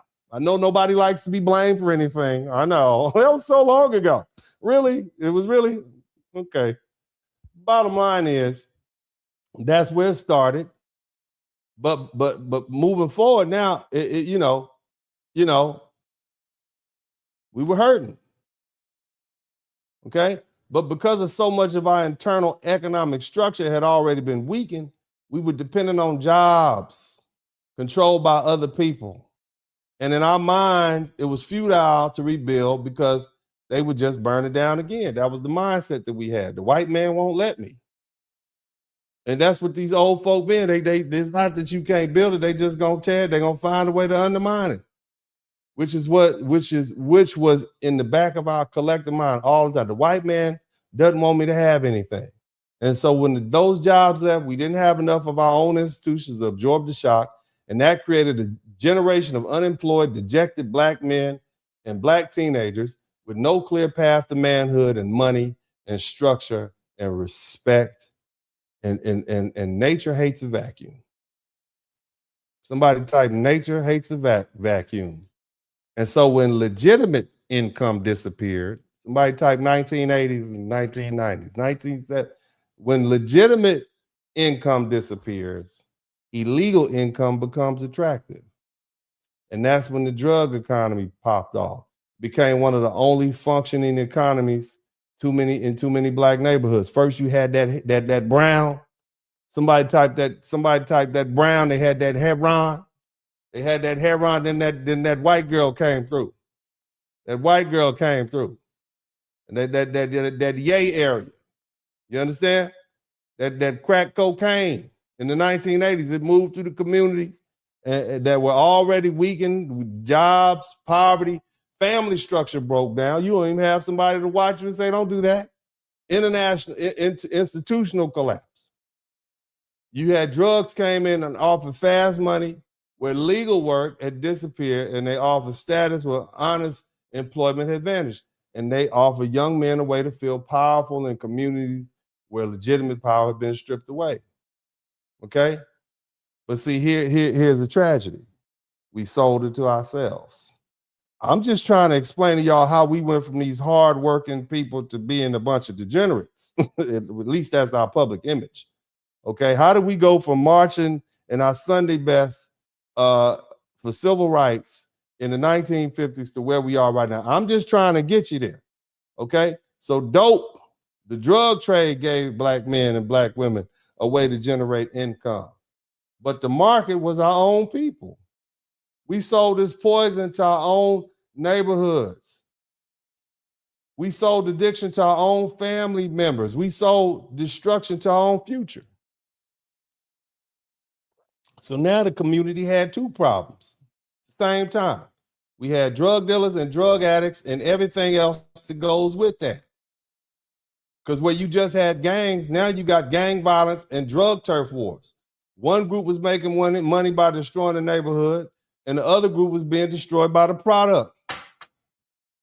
And then came the prison industrial complex, because wherever there's drugs, there's violence.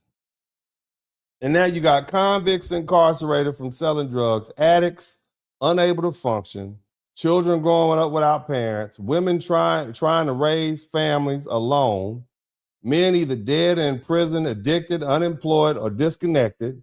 And then, going in and out that prison, you catching all kind of stuff because you got your girlfriend in the penitentiary, right? Shout out to all them boys in the penitentiary. They got their girlfriends in the penitentiary, and they coming home messing around with their baby mamas and passing out STDs.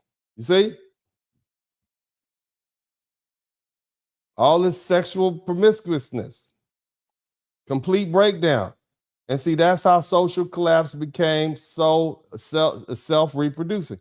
A child raised in a home with addiction, instability, a father that's either not there or in and out of penitentiary, no structure, no money, no discipline.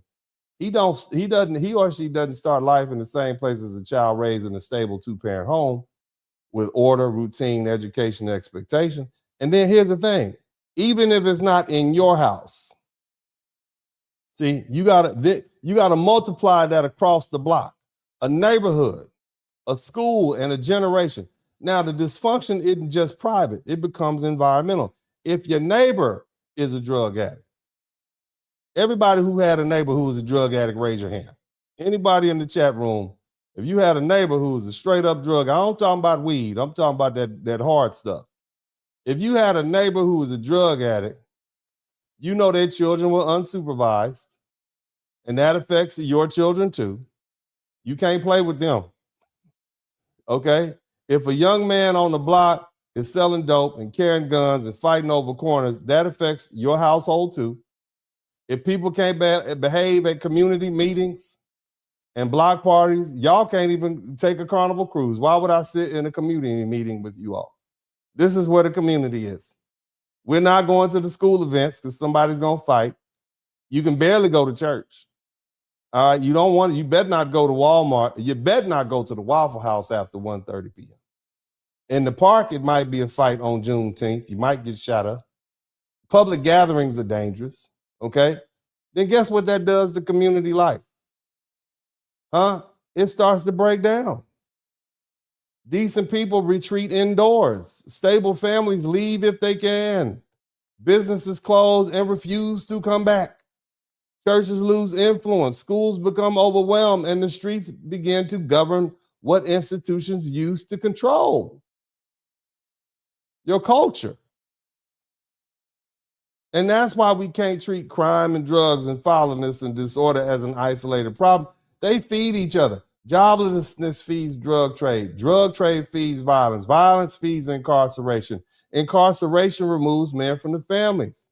Addiction weakens women and men. Weak families produce unsupervised children. Unsupervised children become easy recruit for the streets. Schools then inherit children already shaped by chaos. Teachers become social workers, but police become permanent fixtures.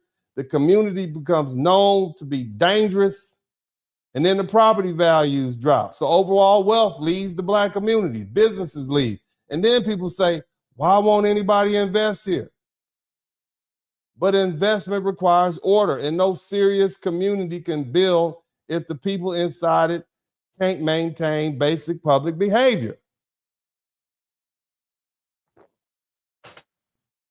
And this also helped create the modern gender war inside Black America. A lot of this was structural. I'm not denying it. Deindustrialization, job loss, drug markets, mass incarceration, welfare policy, housing policy, deconstruction of Black internal economy. It was real. But the structural damage still produces personal consequences. Black women want what women generally want. They want stability, protection, provision, a man who can build a household. They're not going to say it. They're going to say, I don't need a man, but that's what they want. Eventually. Okay? But that's the basic expectation for most women across all cultures. Shout out to my man, Phu Quan. And the problem is that too many Black men were stripped of legitimate economic ability to provide. So now you got women expecting provision from men who had been economically displaced, men feeling disrespected by women who are frustrated that they can't get what the other woman is getting from her man. That creates bitterness on both sides. Black women looked around and said, where are the responsible Black men at? Black men looked around and said, why am I being blamed for a system that took jobs and destroyed the neighborhoods and flooded the community with drugs and locked us up? And Black women felt abandoned, and Black men felt attacked, and Black women feel like they had to do everything alone, and Black men feel like they were the only wanted if they can provide, but insulted if they couldn't. So men left physically, you know what I'm talking about. Black went down to the corner store for a pack of Newports and a loaf of bread and never came home. You know what I'm talking about. Some of them left, some of them stayed, but they stopped leading. Some turned to the street for status. Some turned to the dope game, using and selling. Some turned to other women. Some ended up in the penitentiary. You see? Then you got the women left with the bills and the children. It became hard. They became more defensive. They became more resentful. They became less trusting. I mean, I'm not making an excuse. I'm just explaining how the breakdown happened. Don't be mad at me. I'm just telling you what happened. You see? So now the enemy is not only external oppression, the enemy is also internal decay. And if we don't confront that degeneracy directly, then the very people who survived slavery, Jim Crow, drugs, welfare dependency, crime, and political exploitation may lose the future. Not because we lack the talent, intelligence, money, or opportunity, but because we lack the discipline to protect what we built. Understand? Woo! Well, I'm going to take the opportunity to read these super chats. I want to thank everybody for the time you spent with me. I got a couple of more things to say, but I want to take the opportunity to give a shout out to everybody who contributed to the Super Chat, the Cash App, and the PayPal. You don't owe me anything. I want y'all to remind y'all of that. I do hope y'all learned something. If you learned something, let me know you learned something by typing the L in the chat room. Or type an L in the chat room. If you learned something, just type L. I learned. Did you learn something you didn't know? That's what I want to know.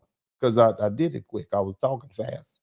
I drank two, all this water is gone. Why y'all say I'm drinking moonshine? I don't drink moon. This is water. See how beautiful I am? My face is clearing up. I'm drinking water every night. But anyway, I'm glad y'all learned something. Let's go ahead and read these. We got 15 super chat.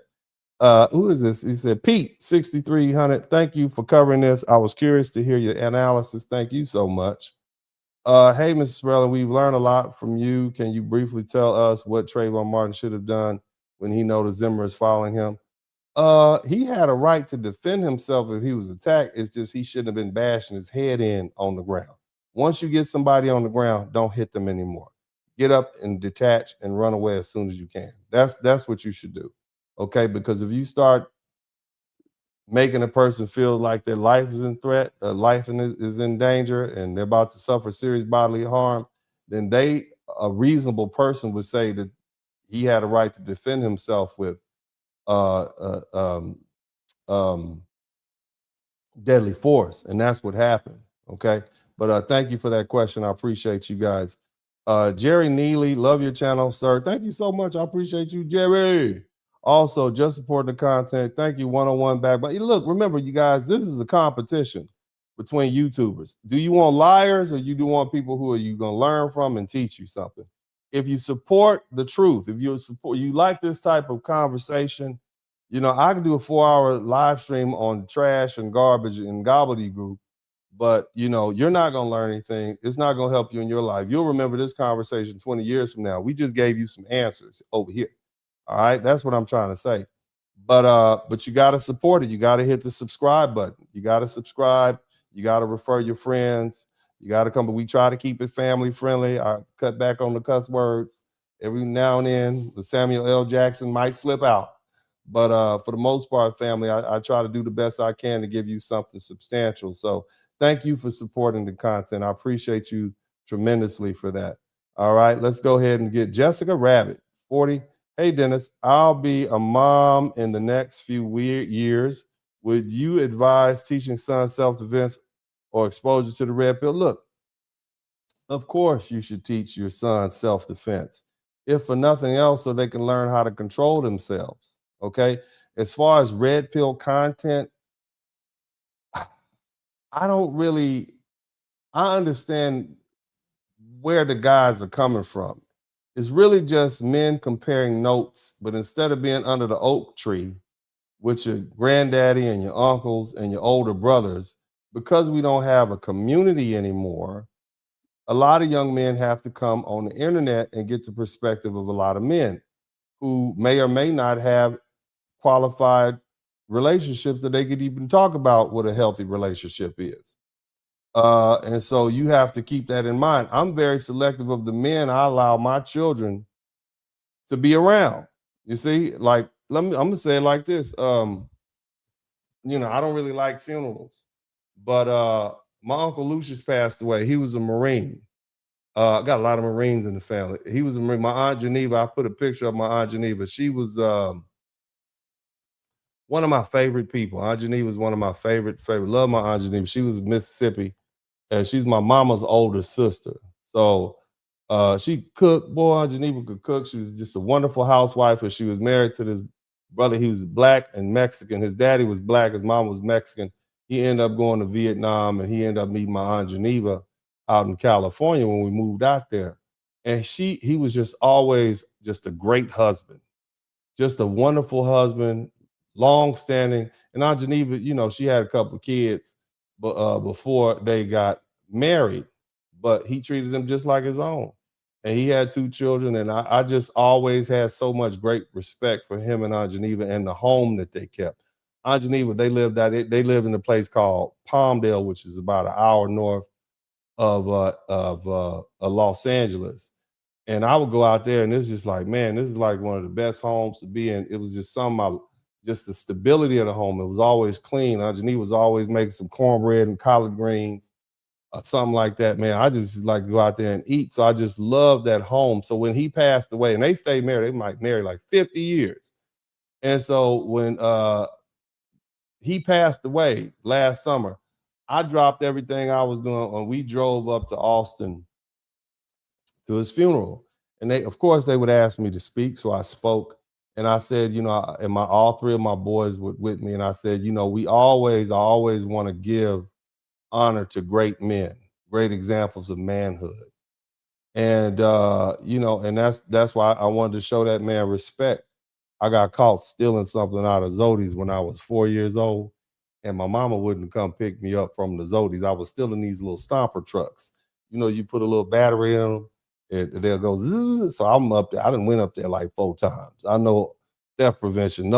They see me coming up there, this little badass back in, and I put them down in my crotch like Dante did in that case. And anyway, little lady caught me, put me in handcuffs and put me in the back. I'm 4 years old. I don't know, about 4 or 5 years. I'm walking up the goddamn street by myself, no parental supervision. But anyway, man, my mama wouldn't come get me. So I made a phone call to my grandma's house, and Uncle Lucius came to get me out the back of they was send my ass to the juvie. But Uncle Lucius came and got me out the back of the Zodi's. He didn't say nothing. I hopped in his pickup truck. My little cousin Eric was with me.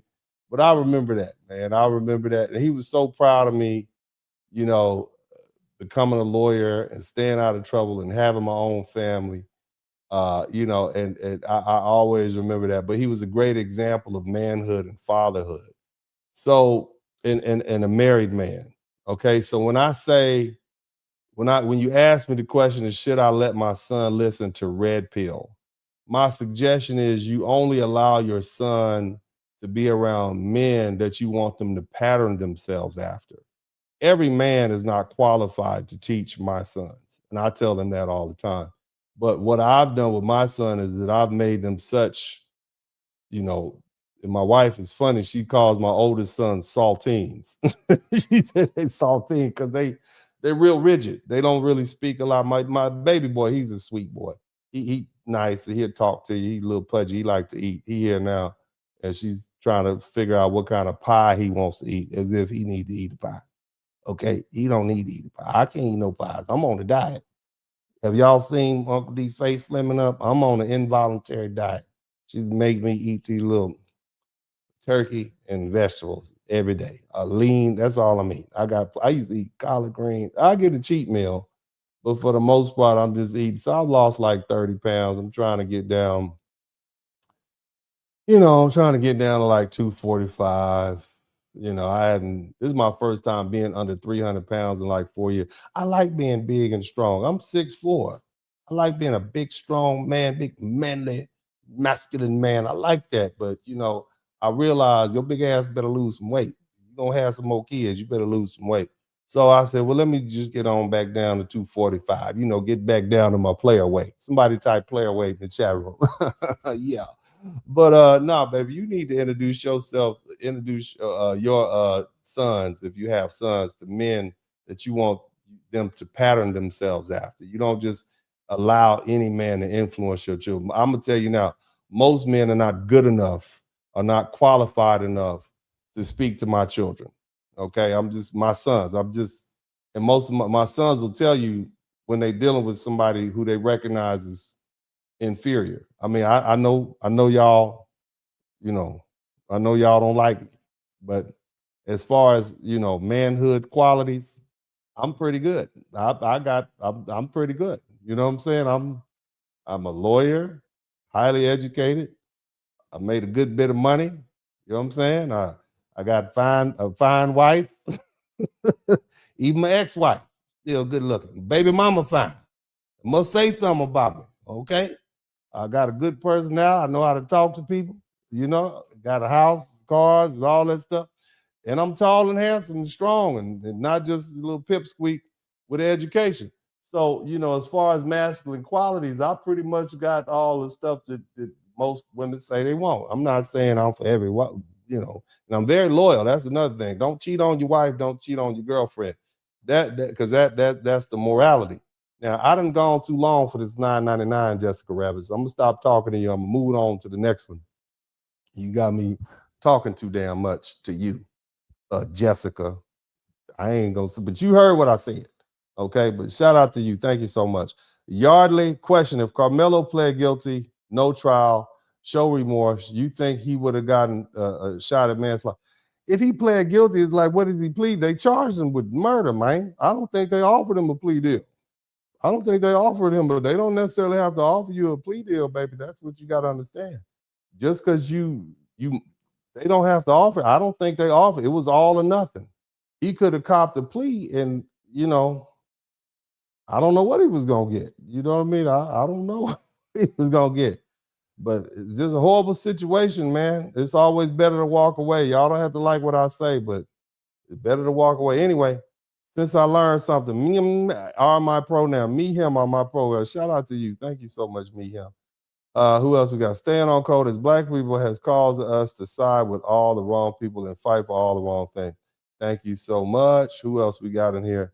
Brandon B 1778. Thank you for the $5, man. Also, KB Film Room. I've got a lot of respect for what you do. I appreciate people who tell the truth and have integrity to keep teaching boys how to be men. Thank you so much, family. I appreciate y'all, man. Where my old school ice lords at? Where my ice lords at? I ain't seen y'all in a minute. I need all my ice lords who've been here for a minute to type ice lord in the chat room. You know who you are. Shout out to Fuquan. Thank you so much. Always good to see you here. Super Sticker, thank you so much for the 99 cents. The B Sis Real, thank you so much for the $2. Also, Fuquan, my man, again, appreciate you. Appreciate you. And the culture is so damaged. Years ago, I took a Black woman on a date, and when she asked if I smoked weed, I said no. She responded, "You act like a white boy. I knew the culture was in trouble." Let me tell you something. I just had this conversation with my oldest son. Look, fam, I don't know. Have y'all met my oldest son, Dennis, number 3? Okay, number 3 he is very soft-spoken. And he walking around with that trucker hat all the time. All he does is math. I heard he around here starting his own little construction company. Just as boring and dry as he wants to be. And I say, son, that's good. And I was actually telling my wife, I say, that's good for him. That is hood rat repellent. Okay. You ain't around here with gold teeth bopping, and you gonna repel all of them. I ain't got to worry about no ratchet grandchildren. You're gonna get a quiet little pudgy girl that's gonna be real quiet and be around here doing just what she's supposed to do. Okay, so that's hood rat repellent. That's good. That's good. I'm glad you don't smoke weed, Trip Mundo, H81. I'm glad you don't. I'm glad you now are here popping off and showing off. You don't need that. You don't need to breed with that degeneracy. Okay, because you're gonna have some little degenerate kids and you're not gonna like them. You're gonna go to the liquor store and go to the corner store for some Newports and a loaf of bread and never come home. You're gonna be tired of her and them kids. Okay, so what I'm saying is, man, that's a good thing. Be yourself. All you young people out there who are stepping your game up and saying, hey, you know what? I'm not going to behave like that. Kudos to you. I'm proud of you. I don't care what anybody says. Let's go ahead and begin to change our public image. All right. That's what we need to do. We don't need to all this. Oh, you got to be hood and ratchet to be done. No. No more Megan Thee Stallions. Okay. No more of that. We're not going to do that. We're moving away from that. We are moving away from that because it is a matter of life and death. All right. Again, now let me talk to y'all. I want to talk directly to you rich, snooty Black people. Okay. I want to talk to the middle class, upper middle class, and rich Black people. I need to speak to you directly because y'all don't think this is your problem. All you upper echelons, okay, of Black America. Okay. All you upper echelons. You know what I'm talking about. Okay. 17% of Black people live below the poverty line. Okay. That means the rest, working, middle class, upper middle class are rich. That's who I'm talking to the 83% of you snooty Black people. We are no longer 60% of people below the poverty line like we were in 1965. We're different people. We are not helpless like then. We don't need communism and social, and capitalism has worked for us. Okay? Capitalism has worked for us very well. All this complaining about what we don't have, et cetera, et cetera. We don't need to do that anymore. We don't need the government. Okay. However, okay, we have a degeneracy problem. And I'm not talking about just poor black people. I'm not talking about people who struggle. I'm talking about people who come from hard circumstances, because poverty and degeneracy are not the same thing. I want you to think about that. Our people have been poor for most of the time we've been in this country, and many of our poorest people had dignity and discipline and manners and shame and respect for the elders and respect for family and respect for work and respect for themselves. So you can be poor and still be honorable. You can be poor and still be clean. You can be poor and still have standards.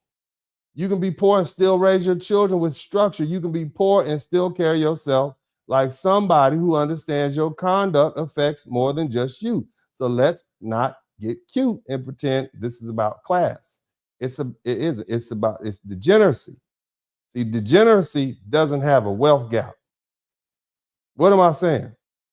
There are black people with degrees who have degenerate traits. They behave like degenerate. You tell them the truth. You a school teacher and you twerking in the damn Sunday brunch with some mimosa in your hand. Okay? All right? I'm just saying, it's kids around. You got your little chi-chis squished together. You understand what I mean? There are black people with money who behave like lowlifes. And there are black people with titles and platforms and businesses and church positions, political influence and celebrity status and professional licenses who still exhibit that same reckless, vulgar, selfish, destructive, entitled, undisciplined behavior we criticize in the streets. Money does not automatically produce class. A degree from your favorite institution doesn't automatically produce character. A title doesn't automatically produce discipline. A person can be rich and still be a degenerate. A person can be educated and still be a fool. A person can be famous and still be a liability to the people. And that's why the upper echelon of Black America needs to stop pretending that we can separate ourselves from this by whispering, that ain't us. It is us. And when the outside world refuses to make that distinction, we need not to. It is us when our children are judged by the public image created by people we don't know. And it is us when our sons are viewed through the lens of danger before they ever open their mouths. It is us when our daughters are treated as threats before they seen as humans. It is us when a police officer, a frightened civilian, or jurors look at a black person and sees every viral fight, every robbery clip, every mall takeover, every crime video, every vulgar public performance, and every image of disorder that has been broadcast to the world. And that's why this connects directly to that Carter v. United States case out of the DC appellate circuit. The reasonable person standard. Once the courts begin to allow an identity and race and lived experience and perception to enter the analysis of what a reasonable person would believe, Black people better understand the danger. Okay? The law may not stop with the reasonable Black man doing a police encounter. Somebody is going to try to flip that. Somebody is going to argue that the reasonable white man, somebody's going to say the reasonable white woman, the reasonable police officer, the reasonable immigrant who's looked at these nonstop videos of Black people fighting and robbing and looting and attacking and acting wild online. And then the question becomes whether that person's fear of Black people was reasonable. You see?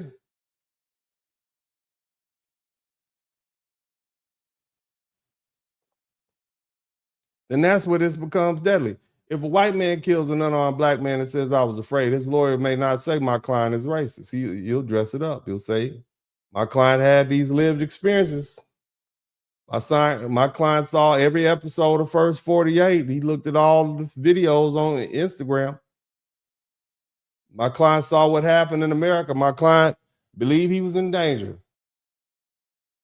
My client didn't have time to investigate whether the black man was a lawyer or a doctor or a student or a father or a business owner or a student minding his business. He only had seconds to react. And once that argument reaches the jury, the public image of blackness becomes illegal ammunition. That's the danger. The stereotypes walks into the courtroom wearing a suit and calling himself reasonable fear. So the upper echelon of Black America has to stop being soft about this public degeneracy. We have to stop acting like every standard is oppression. We have to stop acting like every correction is betrayal.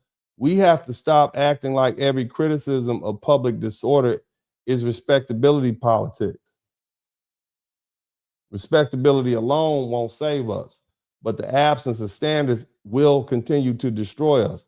There's a difference between loving our people and making excuses for conduct that gets our people harmed and stereotyped and policed and feared and prosecuted and killed.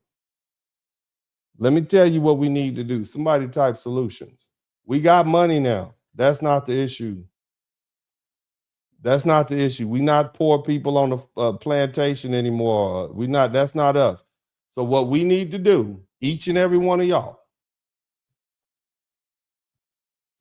we need to shame people back into conformity. I want y'all to break out y'all Twitter fingers. You understand? We need to shame them. You need to roast them like a Thanksgiving Day ham. You hear me? We're not shaming people because they're poor. We're not shaming people because they're struggling. Okay? We're not shaming people because they're doing their best. But we do need to shame this destructive behavior. And anybody who calls you a sellout, a coon, a boule, or wannabe white, for shaming these people for this public lawlessness, for shaming folk for this criminality, for shaming folk for glorification of murder or trying to protect criminals and crooks. You understand? We need to shame this fatherless lifestyle. We need to shame vulgarity, which is being sold to our culture through rap songs or whatever. We need to shame entitlement that was been sold to us as justice. We need to shame all this begging being done and sold to us as politics. We need to shame people who have nothing to offer Black people except grievance, disorder, and excuses. Because the people with the microphone are not always the people building anything. Some of the loudest voices are not building schools and banks and businesses and families and churches and farms and trade programs and law firms and medical networks and media institutions or political power. They're building followings of Black pain. Look at the internet right now. If you get on the internet and lie to people and tell them what they want to hear and tell them they're oppressed, they will follow you by the million. That's why I ain't got but 100,000. They don't want to hear what I got to say. We teaching responsibility over here. Because see, a lot of those people turn Black suffering into content. They turn Black dysfunction into entertainment. They turn Black grievance into a brand. They're telling people what they are owed, but they're not teaching people what they have to build. They're teaching people how to complain, but they're not showing people how to govern themselves. They're teaching people how to demand, but not how to own. And those people have to be confronted. The beggars have to be confronted. The professional victims have to be confronted. The low-minded influence have to be confronted. The people who celebrate chaos have to be confronted. The people who call every form of discipline white supremacy or racism or bigotry have to be confronted. The people who act like Black liberation means rejecting order and family and work and education and marriage and ownership and moral responsibility have to be confronted by you. They can't be allowed to remain the public face of Black America while the builders sit quietly in the background. Y'all don't see me doing it. Don't invite me on your broadcast. I'm going to say it. Somebody type, Uncle D going to tell it. Uncle D don't hold back. Have y'all noticed that? See, we got to push them folk to the background. There's a place for them. But the builders need to step forward. The disciplined people have to step forward. The serious people have to step forward. The fathers have to step forward. The mothers have to step forward. The doctors, the lawyers, the teachers, the engineers, the business owners, the judges, the tradesmen, the professors, the executives, the institution builders have to step forward. The pastors have to step forward. The church folk have to step forward. We have to become a force. We have to stop letting the lowest, loudest, most reckless people define what Blackness looks like to the world. This isn't about trying to impress white folk or any folk. This is about survival at this point. This is about legal reality. This is about image control in a world where image can become evidence, fear can become an argument, and racial perception can become part of the reasonableness standard or actions of other people. If Blackness itself becomes the target because of these other people's lived experiences, based on what they see on the internet of us, what we doing, then your suit won't save you. Your law degree won't save you. That big shiny car won't save you. That medical degree won't save you. Hell, all them vowels in your last name and your African or Caribbean accent won't save you.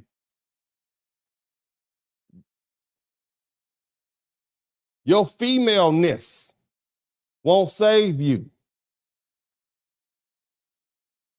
Your gated community won't save you. Your title won't save you. Your resume won't save your son when somebody sees him as a threat before they see him as a human being. And that's why we have to continue building. We have to force our way to the forefront. We have to force our way into leadership positions. Listen to me. We have to be on school boards and city councils and county commissions and state legislators and judicial benches and police oversight boards and zoning boards and hospital boards and bank boards and university boards and media companies and construction contracts and land development projects and chambers of Congress and commerce and every institution that decides who gets power and who gets ignored. We can't keep shouting from the sidewalk while other people run the building. And we also have to protect ourselves against outside agitators. Listen to me. Everybody's speaking the language of Black liberation and pro-Black and all that blackity black. They're not here to liberate Black people. Some of these people just want to make us angry.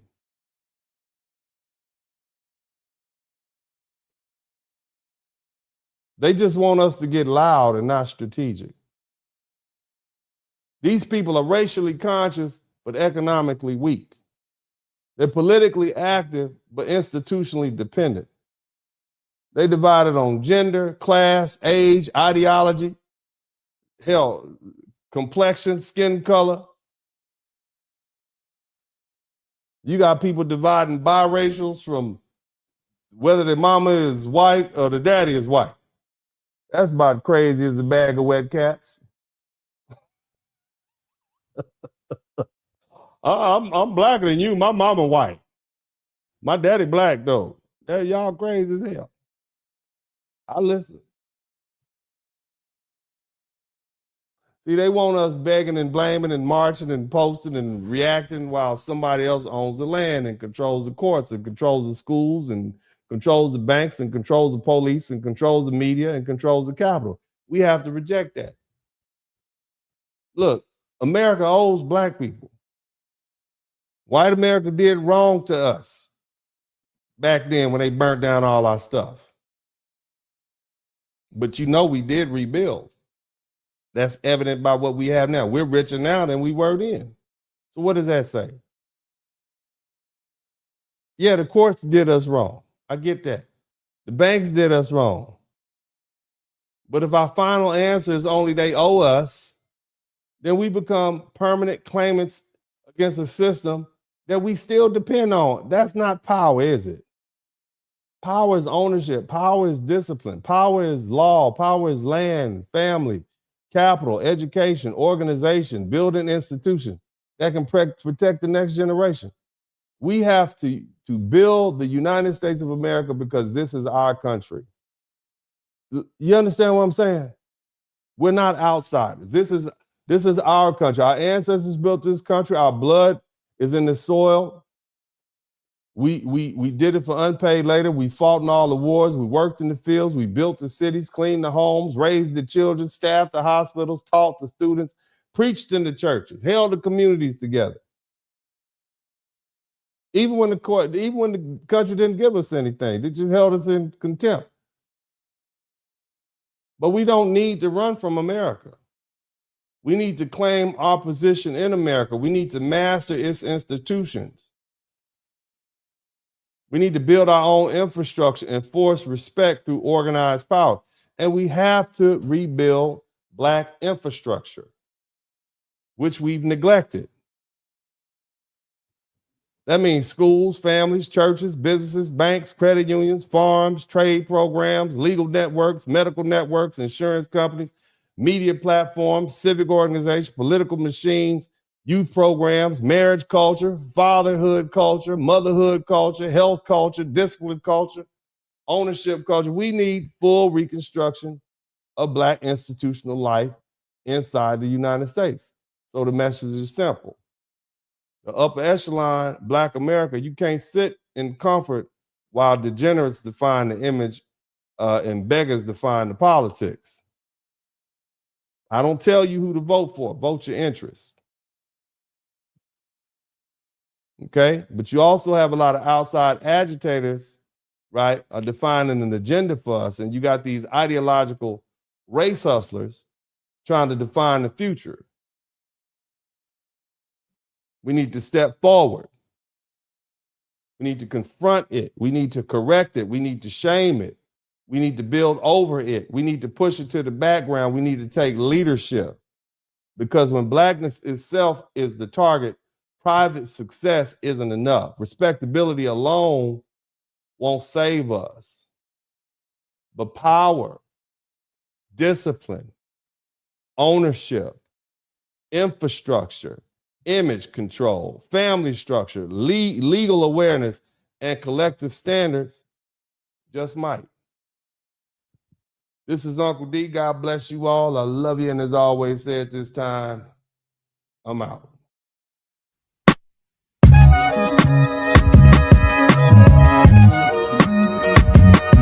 In the Spurling podcast, hit the like button, subscribe.